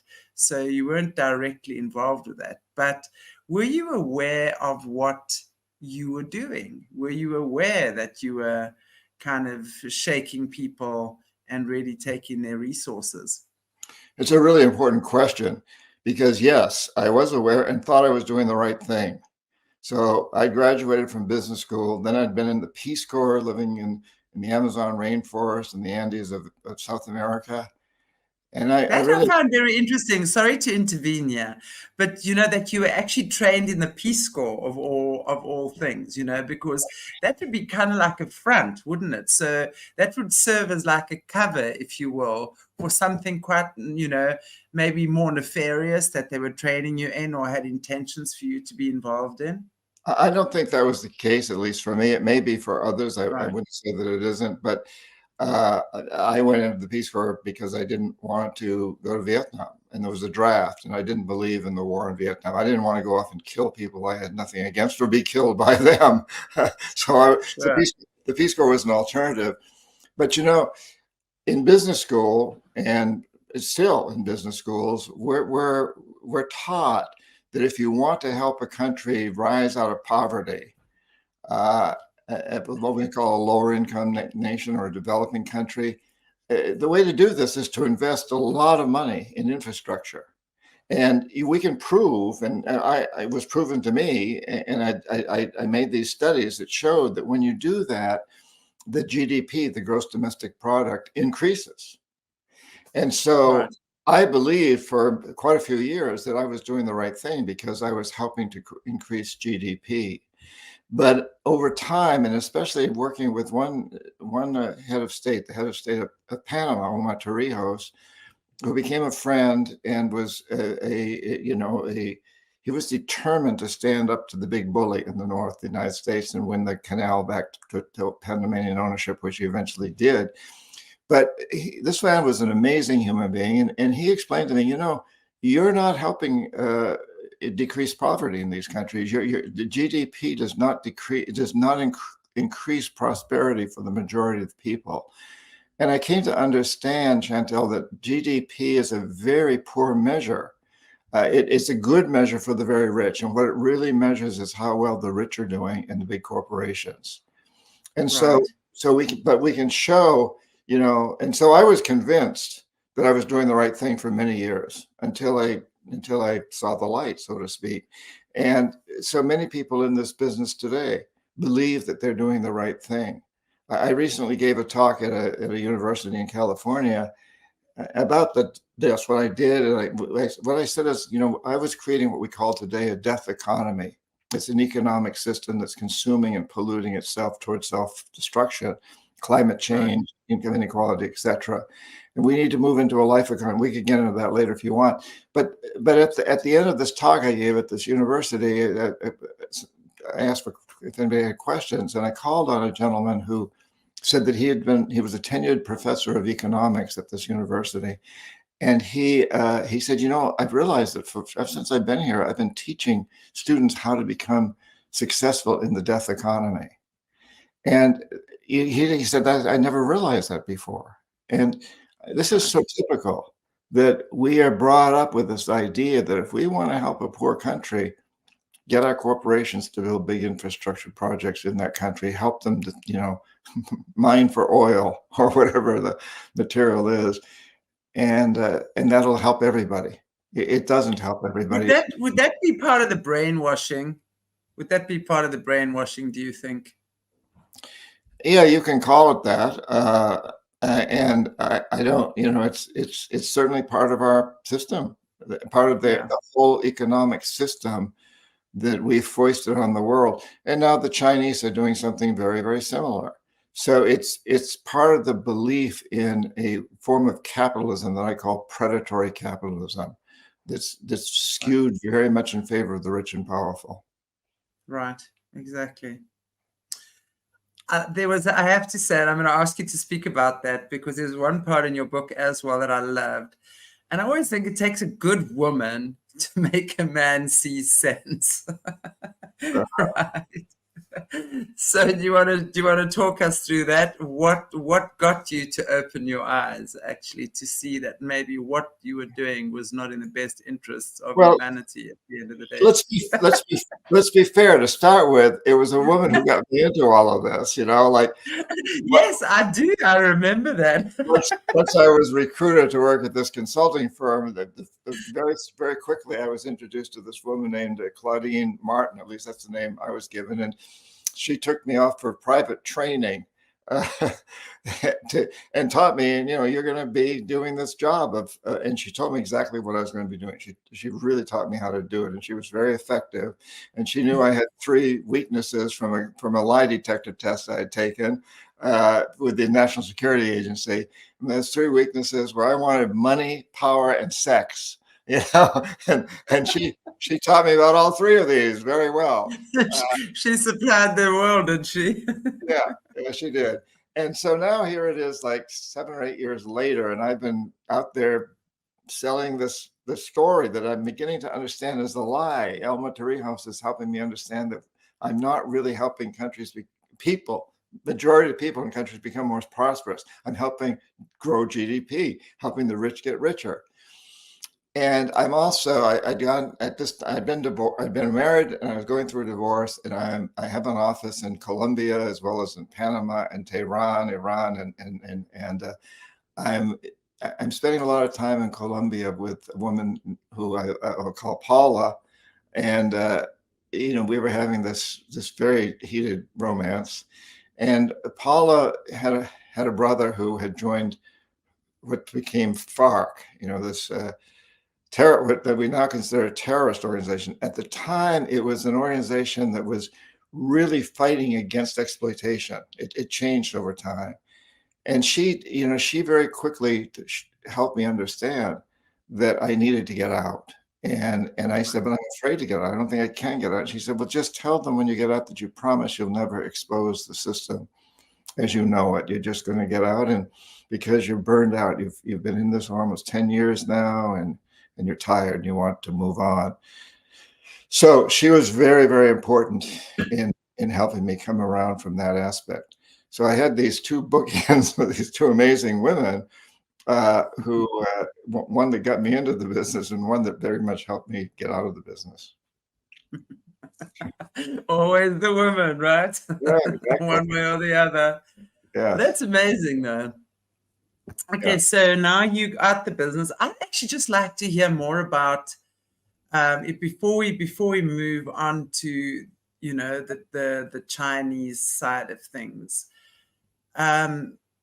Interesting, because what you also said was that if they were not taking the bait from you, the economic hitman with the money in your hand, right, there would be the jackals that was behind them. And Right. if that didn't work, then the military industrial complex would be involved. Can you just talk us through how that whole system works? So, I mean, the jackals, I think there was a movie called The Day of the Jackal. I don't know if that has any relevance to this, but I remember it had something to do with assassinations or something like that. I never saw it, but my father did it. He told me.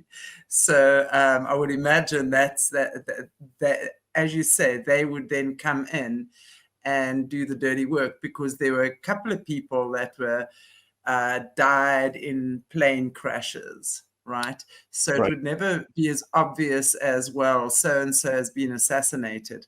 Might be, but it would never really be pointing back to the Americans, would it? How would that whole system work?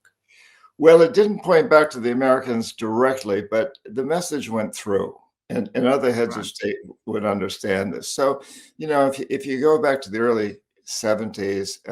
If you back to the early 50s, you've got Mossadegh in Iran, who was taken, who was overthrown in obviously a CIA coup that was led by a CIA agent named Kermit Roosevelt. That kind of started this process. And then later on in the early 70s, and there were things in between, but there was Allende in Cuba, in Chile.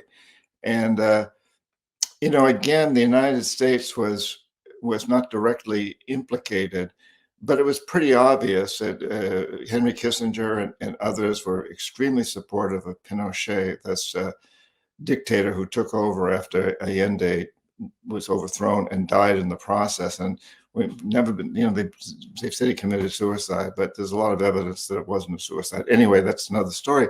So, the leaders of countries know that this happens.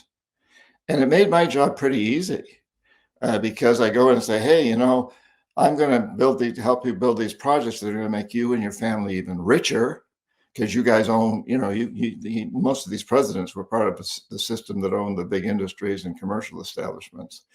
And incidentally, if you buy into this deal, my firm is located in Boston. We've got really good connections with a lot of universities in the area, some great universities in Boston. We'll make sure that your son or daughter and those of your cronies get into these universities, and we'll give them a full scholarship. And we'll pay them to work for us during Christmas and summer breaks. And when they finish college, they can have a job with our that's worth a lot of money, to these guys. And it's perfectly legal, incidentally. It's perfectly legal. In fact, we bragged about it. My company would, have interviews with the Boston Globe, the big local paper, and say, look, we donated $1 million last year to scholarships for people from these poor countries. We forget to mention that we gave the money to families that didn't need the scholarships. But anyway, so this whole process, so it was really to the advantage of these leaders to accept the deals from many standpoints, and to know, and they knew that if they didn't accept the deals, and they were likely to get into trouble, be overthrown or taken out. Yeah. And the two that stood up to this was the democratically elected president of Ecuador, Jaime Roldos, and Omar Torrijos, who I mentioned from Panama. And they had tremendous integrity, these guys, and they were either very courageous or a little nutty. Maybe it took both, but they stood up to the system. They refused to go along with it, and they opposed, in the case of Roldos, the oil companies, and in the case of Torrijos, a lot, and especially the Panama Canal issue. And they both died in almost the same way in their small plane crashes, in less than 3 months apart from each other. It was pretty obvious to much of the world what had happened, but there was never proof. I have no proof that anything other than a plane crash happened. And if you wanted to take somebody out, a private plane is a pretty damn good way to do it, because the smoking gun goes down with the plane. And, it's pretty hard to prove afterwards that it was anything other than but there was a lot of evidence that pointed to this. Did you know they were going to do that? Were you made aware? Well, no, not directly. There was always the fear. I had a fear that something would happen to these guys, and I liked them. I was good friends with. I felt like I was good friends with Torrijos. He was a party guy, and he invited me to a lot of his parties. And Roldos was much more formal, and I never felt the friendship, but I knew him, and I was afraid that these guys, because they weren't buying the deals, that something would happen to them. But I had no warning. After Roldos died in his plane crash, Torrijos met with his family, and I know this as a fact, and he said to them, my brother Jaime just got assassinated, and I'll probably be next. But don't let it bother you, because I've accomplished what I really wanted to accomplish. I signed the Canal Treaty with Jimmy Carter, so the Panama Canal was going to revert to Panamanian ownership, and that was my biggest goal. But he said, I'll probably be next. So he was aware of this, and in less than 3 months later, his plane in almost the same, under the same, some very similar conditions. I crashed and killed him. So these, so he was very aware, and after what happened to Roldos, I had great fear that something would happen to Torrijos. I was never advised that it was going to happen. Good heavens, no! I wouldn't want to be an accomplice. How did you feel when they were terrible? And I had just, as I write in my books, I had just quit my job. I had given in. I'd listened to Paula in Colombia. I'd listened to Torrijos, and I'd gone through a moment of deep enlightenment in the Virgin Islands and quit. And so by the time this happened, I was actually, I had left that job a few months earlier, and I was relieved not to be part of that system anymore. And yet I still was kind of part of it because I was doing some consulting work, but I felt terrible. I mean, I particularly, I really knew Torrijos. I felt I knew him well, and I missed him, and I was terribly upset at what happened to Jaime Roldos. And I became friends later with his daughter, who was 17 at the time that he died, and she became a politician in Ecuador, and I spent some time talking to her, and it was a very, very sad moment for me, very tragic, but it totally confirmed what I had been suspecting and why I left. I was going to say, was that kind of the turning point for you? Well, I'd already reached the turning point, but that confirmed for me that I'd done the right thing to get the hell out. And it also reinforced my desire to expose the system, to write about it, and to do all that I could, and still feel this way, can do to change it. I want to get there, but before that, I want to just ask you about. It seems to me that I would imagine that was the jackals doing their job, right? Blowing up little airplanes and stuff like that. At what point would the military come in there? Because what you would say, if the jackals didn't get it right, the military would come in. So at what point and how were the military brought in to do further cleanup operations, call it that? Well, that's what happened with Saddam Hussein. He didn't go along with the system, and I mean there were many factors involved there. Also, Gaddafi in Libya, and in Panama later, when Noriega wasn't playing the game, the military went in. The U.S. military in full force, went in and firebombed parts of Panama City. Killed a lot of civilians, and it was in U.S. planes that were clearly identified as that, U.S. soldiers. So because after Torrijos, there was Noriega. Noriega was a very corrupt man. I did not like him at all. But there was no reason for the military to do what they did to take him out. They could have taken him out in many, many other ways. That's another whole story.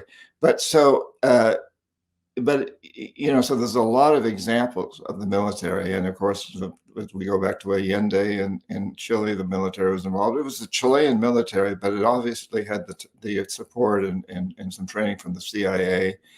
In the case of Torrijos, I've done a lot of research on this and talked to a lot of people, and it very much appears that probably that plane crash was arranged by the Secret Service of Argentina, which was under a military dictator at the time and very much under the control of the CIA. So rather than having American operatives actually do it, there's a very good possibility that it was Argentine operatives that did it under U.S. guidance.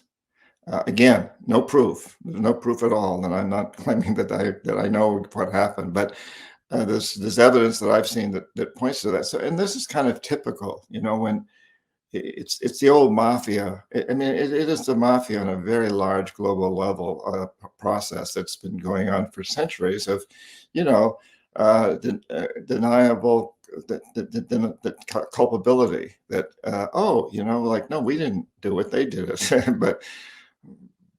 But why did they do it? Isn't it called plausible deniability or something like that? Exactly. Yeah. Yeah. Yeah. Wow.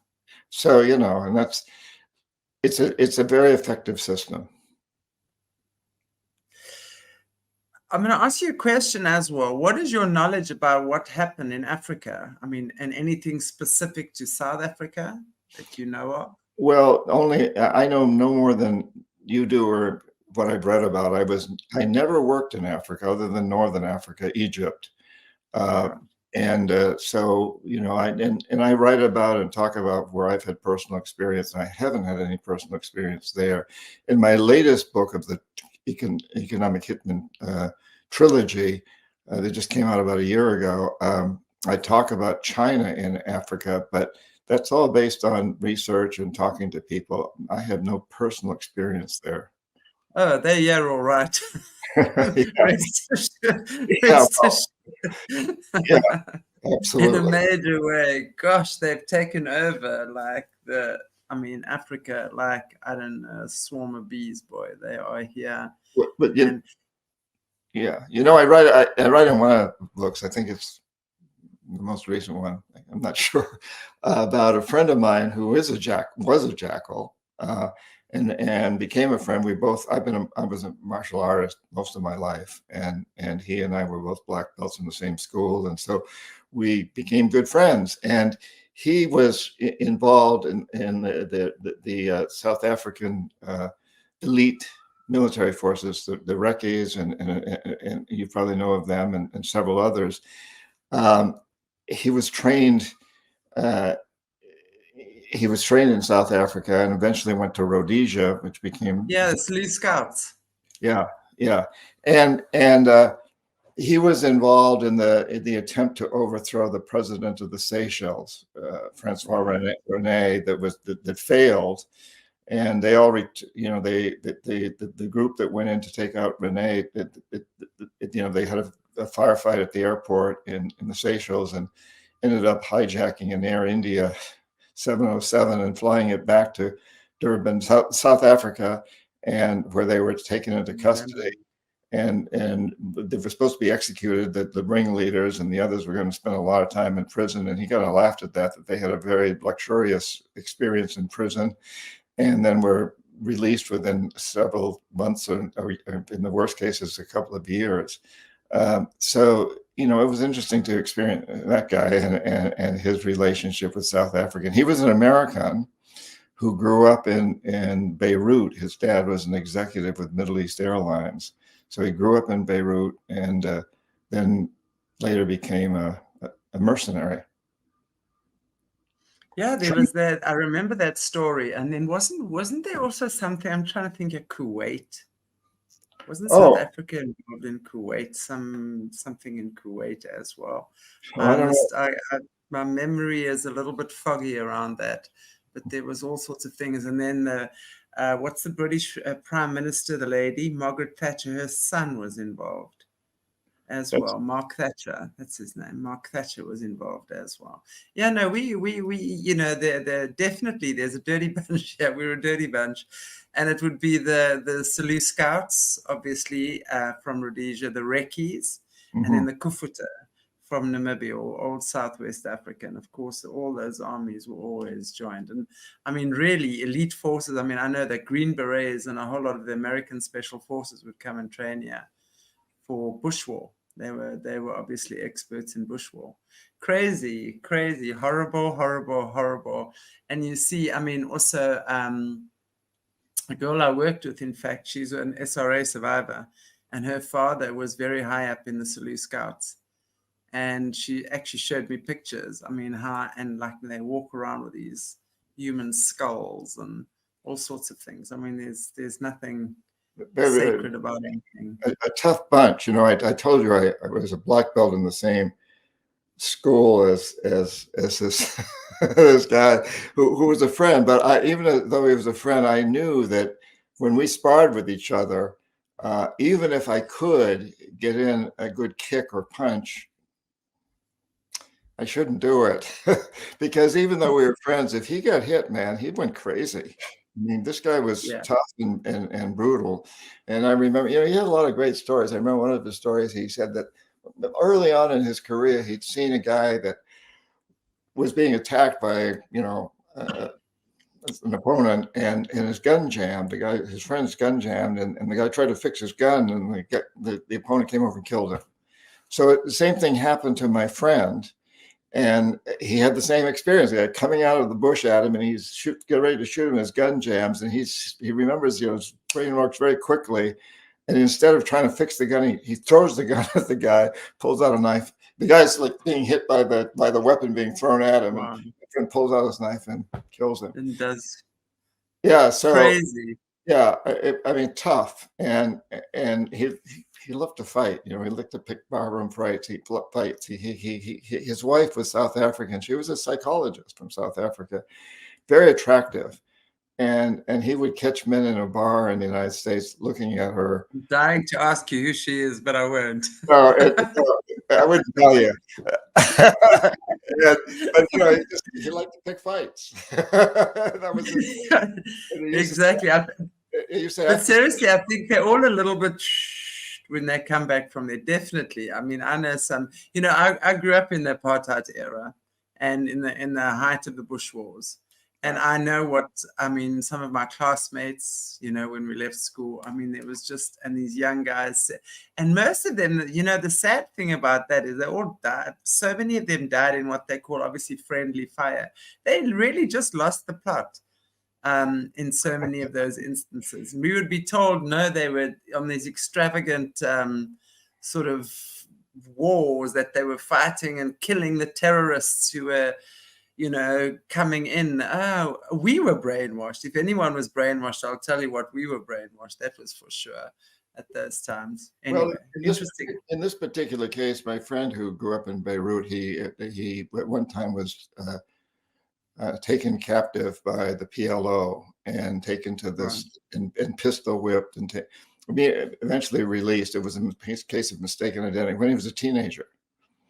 And so he grew up hating Muslims, and so that was and communists, and so that was one of the reasons that we all have these justifications. Like I was, if you call brainwashed to believe that the system was right, but people grow up with these very, very strong belief systems, and biases. We were superior, boy. As a white in this country, you were superior. We're certainly paying the price now, though. We're paying the price for our ancestors. That's for sure. Yeah, everything has been flipped on its head, which I guess is, it's par for the course. Yeah. But definitely, I know all about that false sense of superiority. Yeah. And we had, that's for sure. But anyway, interesting times, and we're really living in crazy and amazing times. So another question I want to ask you is that, at some point there must have been some kind of retribution for you writing your book. Right? You must have, did they ever come after you? Did they ever attempt to do anything to you? There must have been something. Well, so when I first started to write the book, I wanted to make it an expose that included stories from other people who did similar work. And I started contacting them. And almost immediately I got anonymous phone calls threatening my life and that of my infant daughter. And I took these calls very, very seriously. I was terrified because I knew what these guys could do. And at about the same time, I was invited out to dinner by the president of Stoner Webster Engineering Company. Has been a competitor of my company. Now I've quit my company. I'm without a job at this point, and I'm just starting a relationship with a woman I ended up getting married to and having a child with. So I'd been through all that, and now the child is there, and she's an infant, and I don't really have much of a job. I'm doing some consulting, and I am getting these threats on our lives, and I'm taken out to dinner by this president, and he says, you have a great resume. You were chief economist of one of our rivals. We'd like to use your resume in our proposals you don't have to do much work for us. We might ask you to have a dinner with some people sometime or get together with some people. You don't have to do much work for us, and I'm prepared to write you a check, a consultant's retainer check tomorrow morning for $500,000, $500,000. This is in the late 80s. $500,000 is nothing to sneeze at today, but it was a lot more back then. And I'm without a job at this point, and my life is being threatened if I write the book. And he says, just don't write the book. So he knew he'd gotten the message. So I'm really getting what I've been dishing out for the last 10 years, and that is I'm being offered a lot of money in this hand or a gun in this hand, basically. Same scenario. What would you have done, Chantel? What would you have done? I would have taken the money and run. I took the money, and I will say in my own defense, I didn't go out and buy fast cars or a big mansion or yacht. Maybe I should have, but I put the money back into going back to where I'd been a Peace Corps volunteer in the Amazon and forming nonprofits and going back there and saying, I want to help you guys save the Amazon. I know it's under attack. It's being destroyed. And I wrote 5 books on indigenous cultures and the Amazon. They all got published, and that was fine with Stoner Webster. They were happy to have me do that.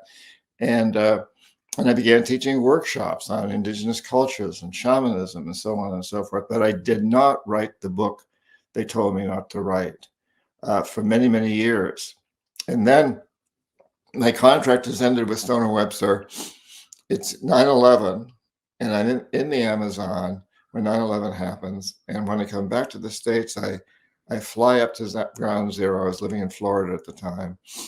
And as I'm looking down at that smoldering pit, I know I've got to write about this. And so I decide that I won't tell anybody I'm writing about it. I won't contact other people. I'll write it as a personal story, a confession.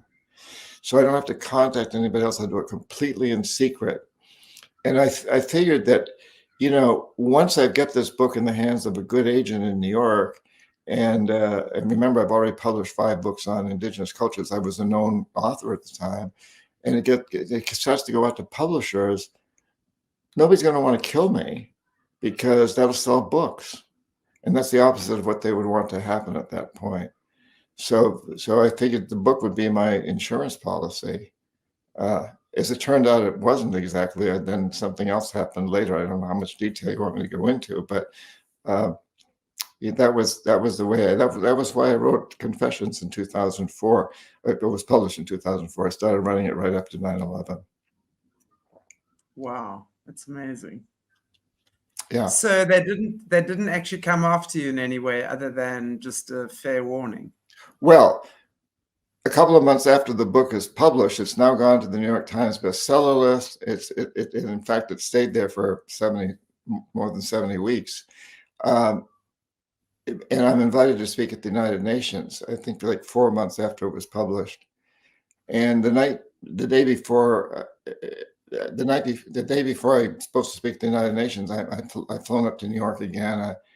And that night, that at lunchtime, I had lunch. This guy picked me up at the airport. He'd arranged this with my publicist. He was a freelance journalist, and he took me out to lunch. I went to the restroom after the lunch had been served, which I've learned not to do. And we had lunch. He asked some very stupid questions, frankly. He obviously was not a very smart journalist. But I didn't think too much of it until a few hours later. I'm at the home of a friend of mine who I'm staying with on Central Park. And I lost a tremendous amount of blood, probably half the blood in my body, internal bleeding, like that. And we called, a friend of hers was a very well-known what do you call it? The intestinal doctor. And he said, I'm on the phone with him from her apartment at like 7:30 at night. And he says, my God, you'll be dead in a couple of hours. Get a cab. Don't call an ambulance. It take too long. Get a cab. Get to Lenox Hill Hospital. I'll call ahead and get transfusions ready for you and whatever else is needed. And I did that, and I ended up 70% of my colon removed. my large intestine. Wow. And it wasn't, well, it wasn't until after that that we gave it any thought. At the moment was just trying to keep me alive. And as soon as the word got out, so I had to cancel the United Nations, my publicist canceled it, and almost immediately we started getting emails. She started, the publicist, and others, my publisher. Don't you know John was poisoned? And it never, I mean, I hadn't given any thought to why this happened. And as it turned out, I'd had a colonoscopy a few months earlier. I'd been given pretty much a clean bill of health. And I talked to my doctor, and he said, well, yeah, it's possible you were poisoned, but we have no evidence, because as soon as we removed that part of your intestine, we incinerated it, which is always the policy in these hospitals. So there was no proof. The guy that I'd had lunch with and had been in email contact with my publicist, but all she had was an email address. It was no longer active, and couldn't reach him. But in any case, we had no proof.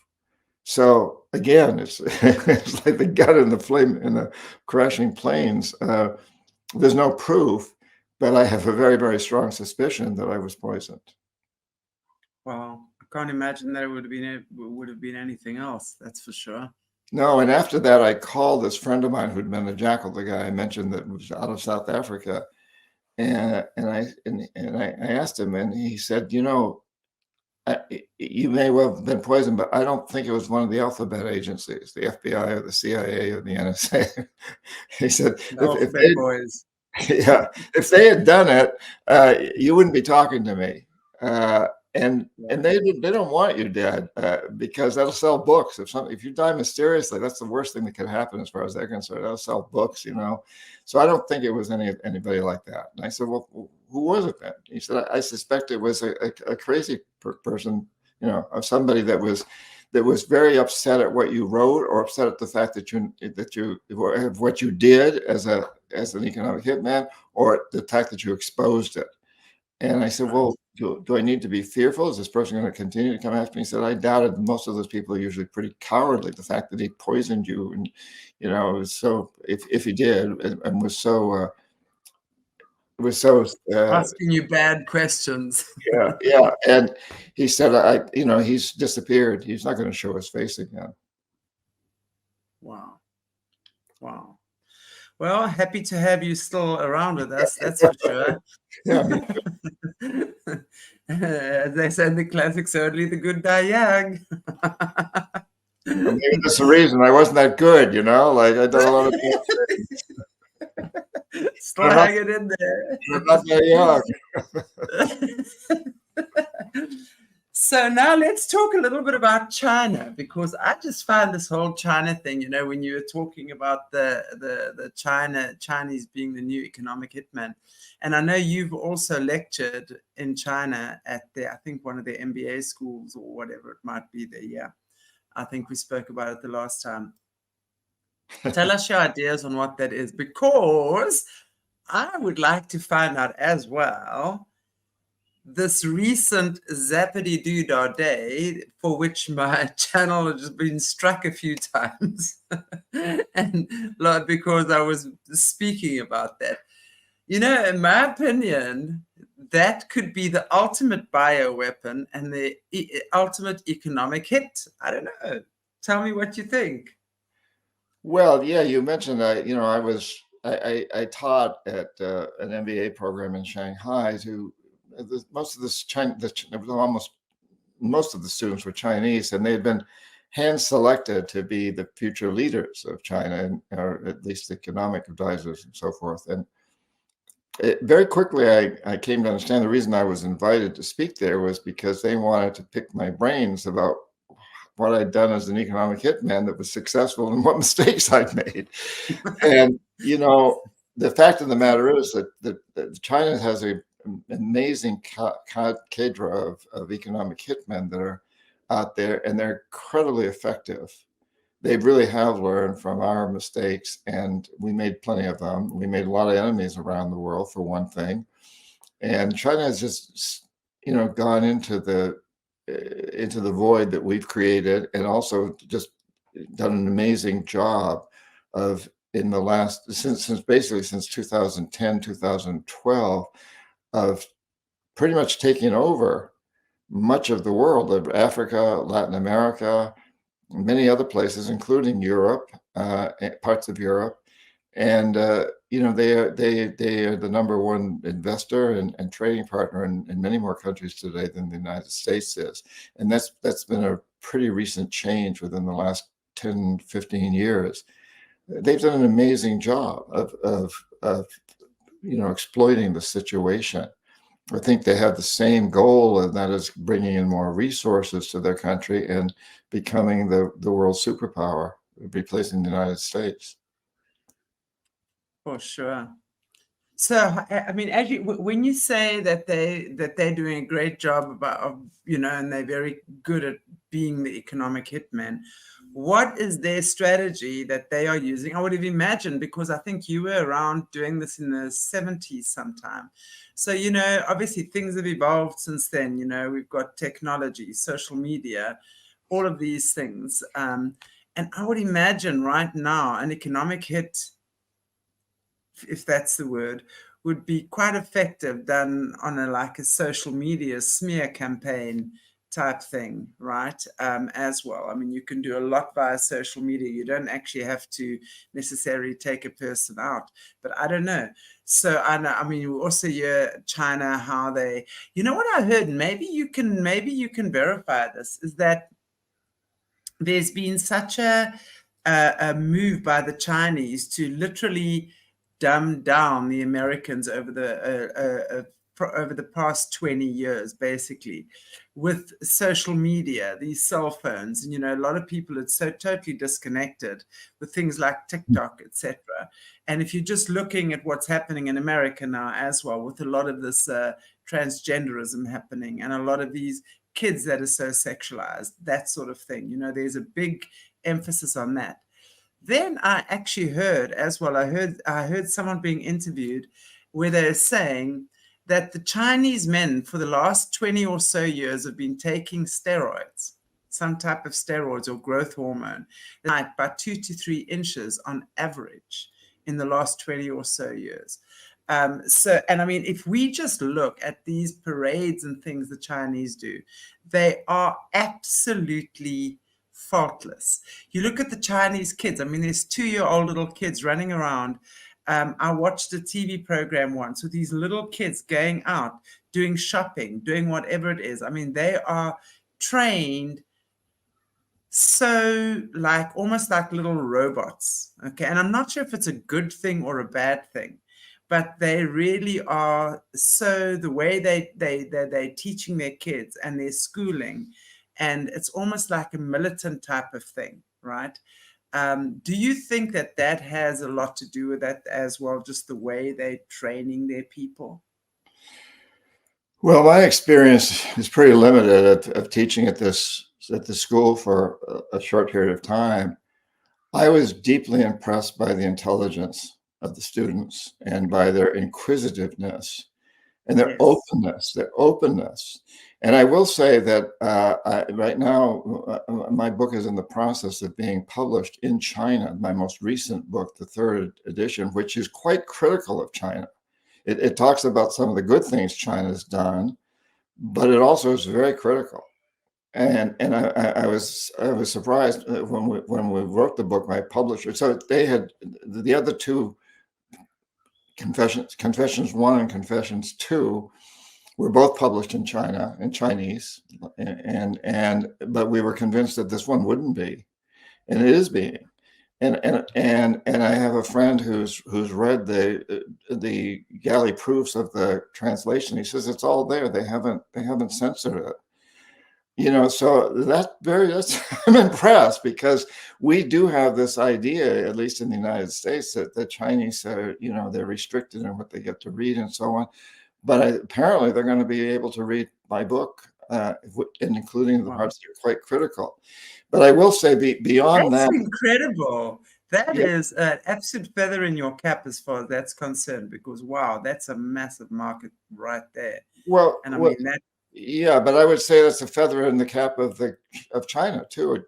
it flies in the face of a lot of the propaganda we get in the United States about Chinese people not getting information. And of course, at least prior to the pandemic, there were a lot of Chinese students in the United States and in Europe and all over who were being taught at our schools. So they were getting all that information. There was no attempt to restrict that.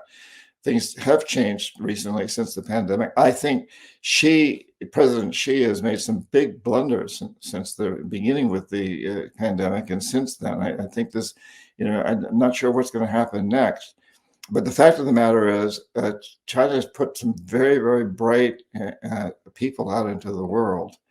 And they really have taken over the investment and trading policies, relationships with many countries that previously had, where the United States was the dominant, but now China is dominating more and more. And one of the things that China has in its favor is that it can show that it had averaged around 10% economic growth for 30 years and brought about 800 million people out of poverty. Nobody else has ever done that. And at the same time, the United States, since the early 70s, we've not had an increase in the real average wage or minimum wage, real when you account for inflation. That has not increased since the early 70s. It's remained same in real terms. Meanwhile, China has had vast improvements.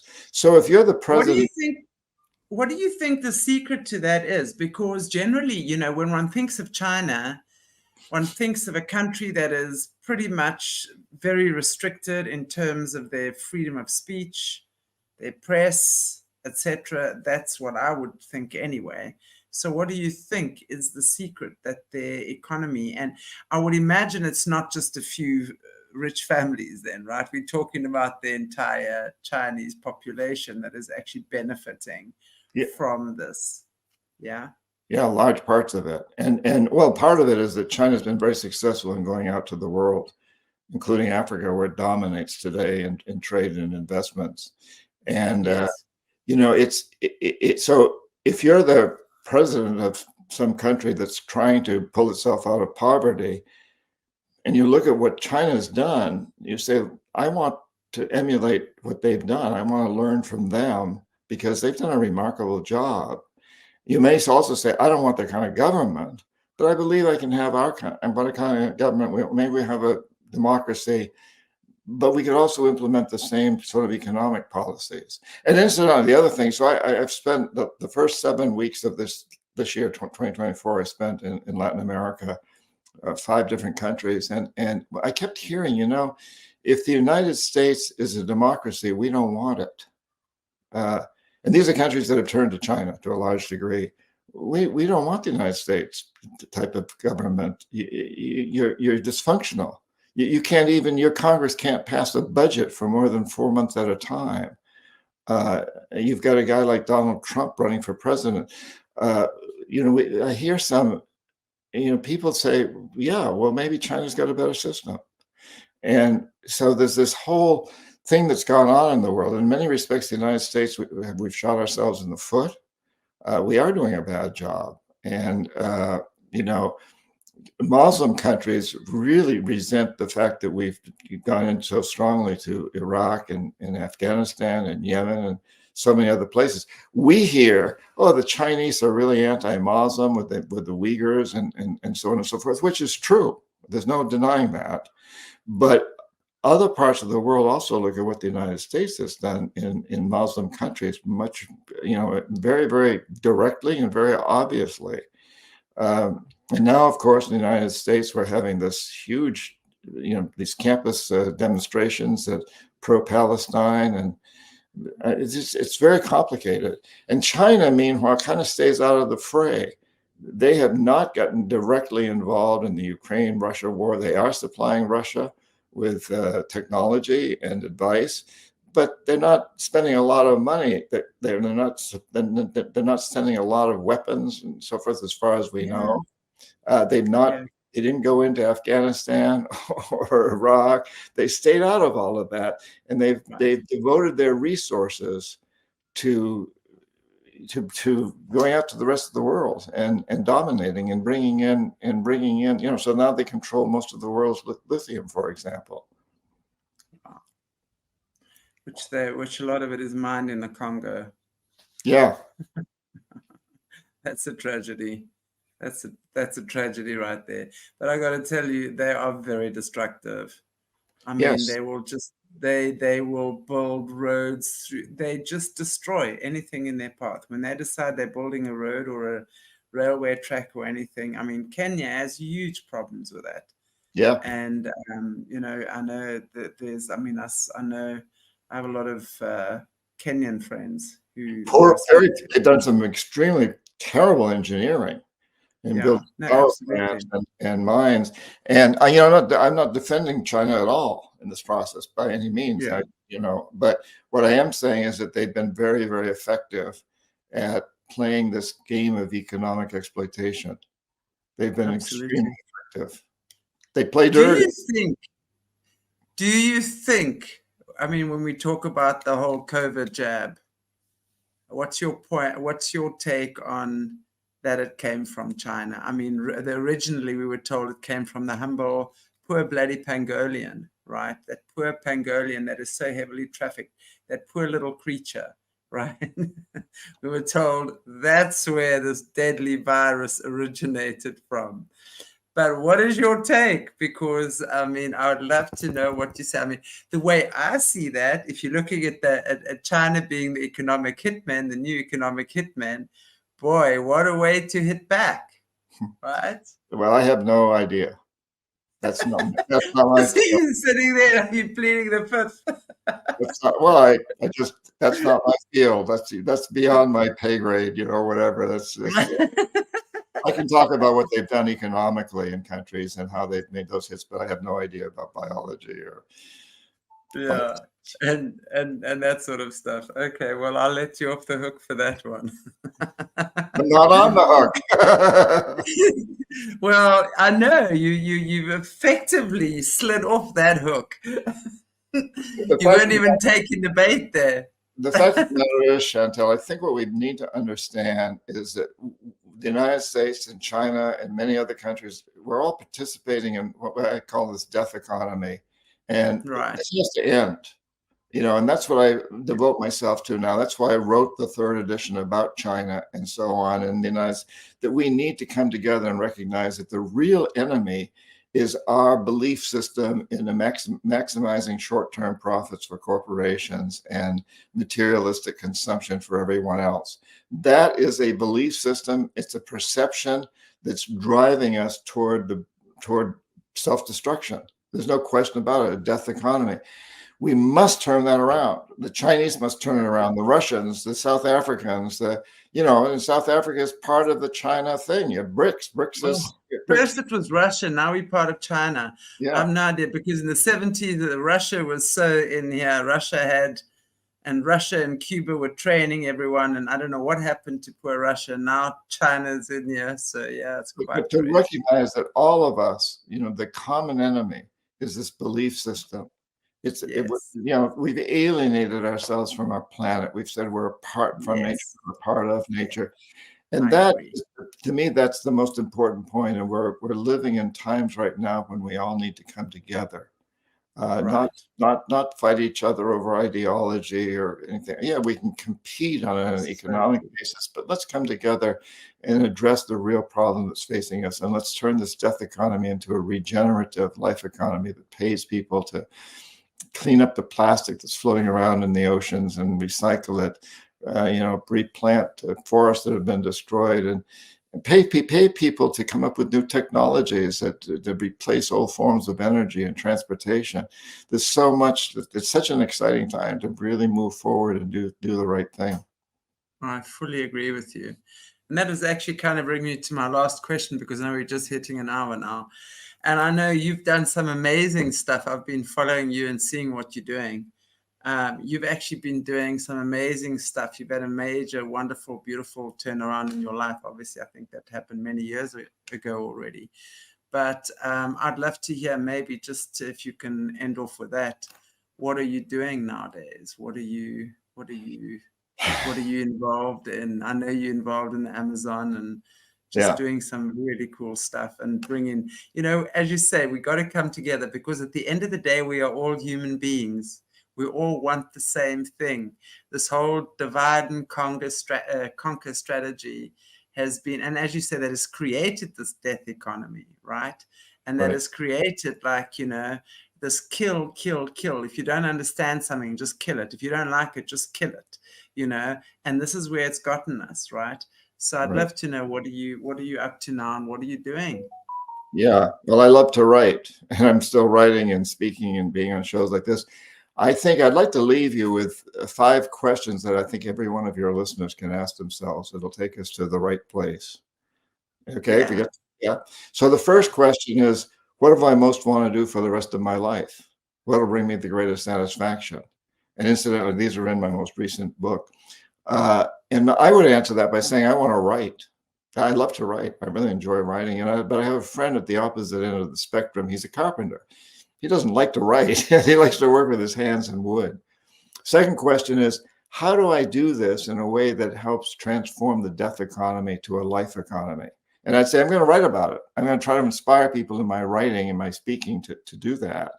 And my carpenter friend would say, I'm only going to use sustainable materials in my carpentry work. And I know how many trees are cut to make to create the wood that I use in building this cabinet here behind me. I'm going to replant all those trees. I'm going to replant 2 trees for every one that I destroy, that I use.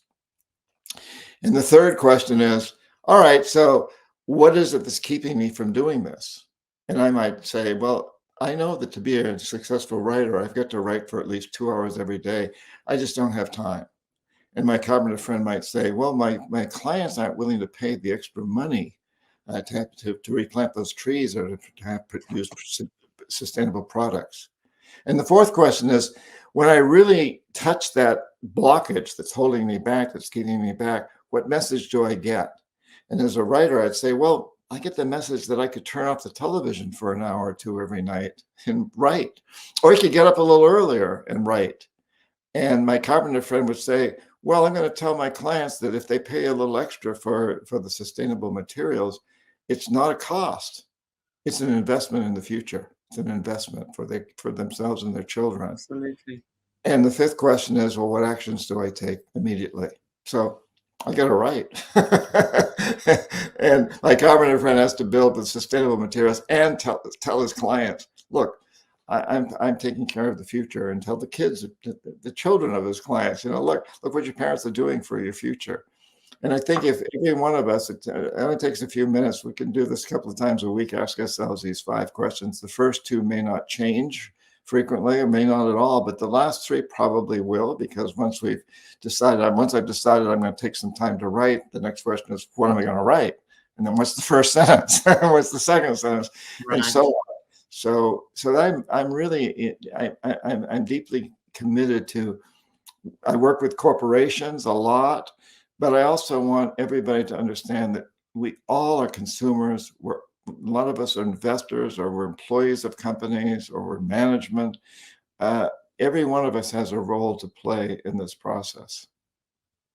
It's exciting to be part of it. I can't imagine living at a more exciting time on this planet than now. Right. We, as you say, we really are at the precipice of turning things around, turning that death economy into this amazing new, not the new world order, but this new Life world. economy. Life economy. Yeah, I love it. Life economy, exactly that. So we have this, and we're alive. We are able to express ourselves in ways that we've never been able to express ourselves before. Right. There's the majority of the planet doesn't have this hierarchy of one dominating the other. Women are equals. There's no such thing anymore. we're able to express ourselves in ways that we haven't been able to express ourselves before. And it's amazing, and yes, sometimes the scale does this because until such time that we find our equilibrium, but that's possible for all of us. And I love these questions. I've written them down and I'm going to listen to this again, so that, I'm going to put it out there. Well, and they are in the last book, the third edition of Confessions, right. And people can also go to my website, johnperkins.org, to get that information. Yeah, I want to just, and your books are available on Amazon, right? Everywhere. And your website is johnperkins.org. Right. Books are available wherever you buy books, basically. I mean, they should be. Right. If they're not in your local bookstore, complain. But yeah, also on all the different internet marketing tools. Yeah, but you can just go to amazing. It's been such a pleasure talking to you again. It really, really, really, really, really has been. And thank you so much for being my guest. It's been an absolute pleasure. And if ever you come to South Africa, find me. Okay, I'll do that. Thank you. You haven't been here, have you? You haven't been here. No, arrange. Oh no, you are missing out on so much. But I warn you, and I say this to everyone: once you come to Africa, you don't want to leave. There's something about Africa. I want to go so badly, and my partner, she's never been to South in the sub-Saharan Africa and wants to go. So arrange. I'd love to go and speak at a university or something. I don't require. Well, let's do it. I don't require any payment. I just want to get the word out. Just pay my airfare, and I'll be there. Get somebody. Get it. So I'm gonna make some phone calls.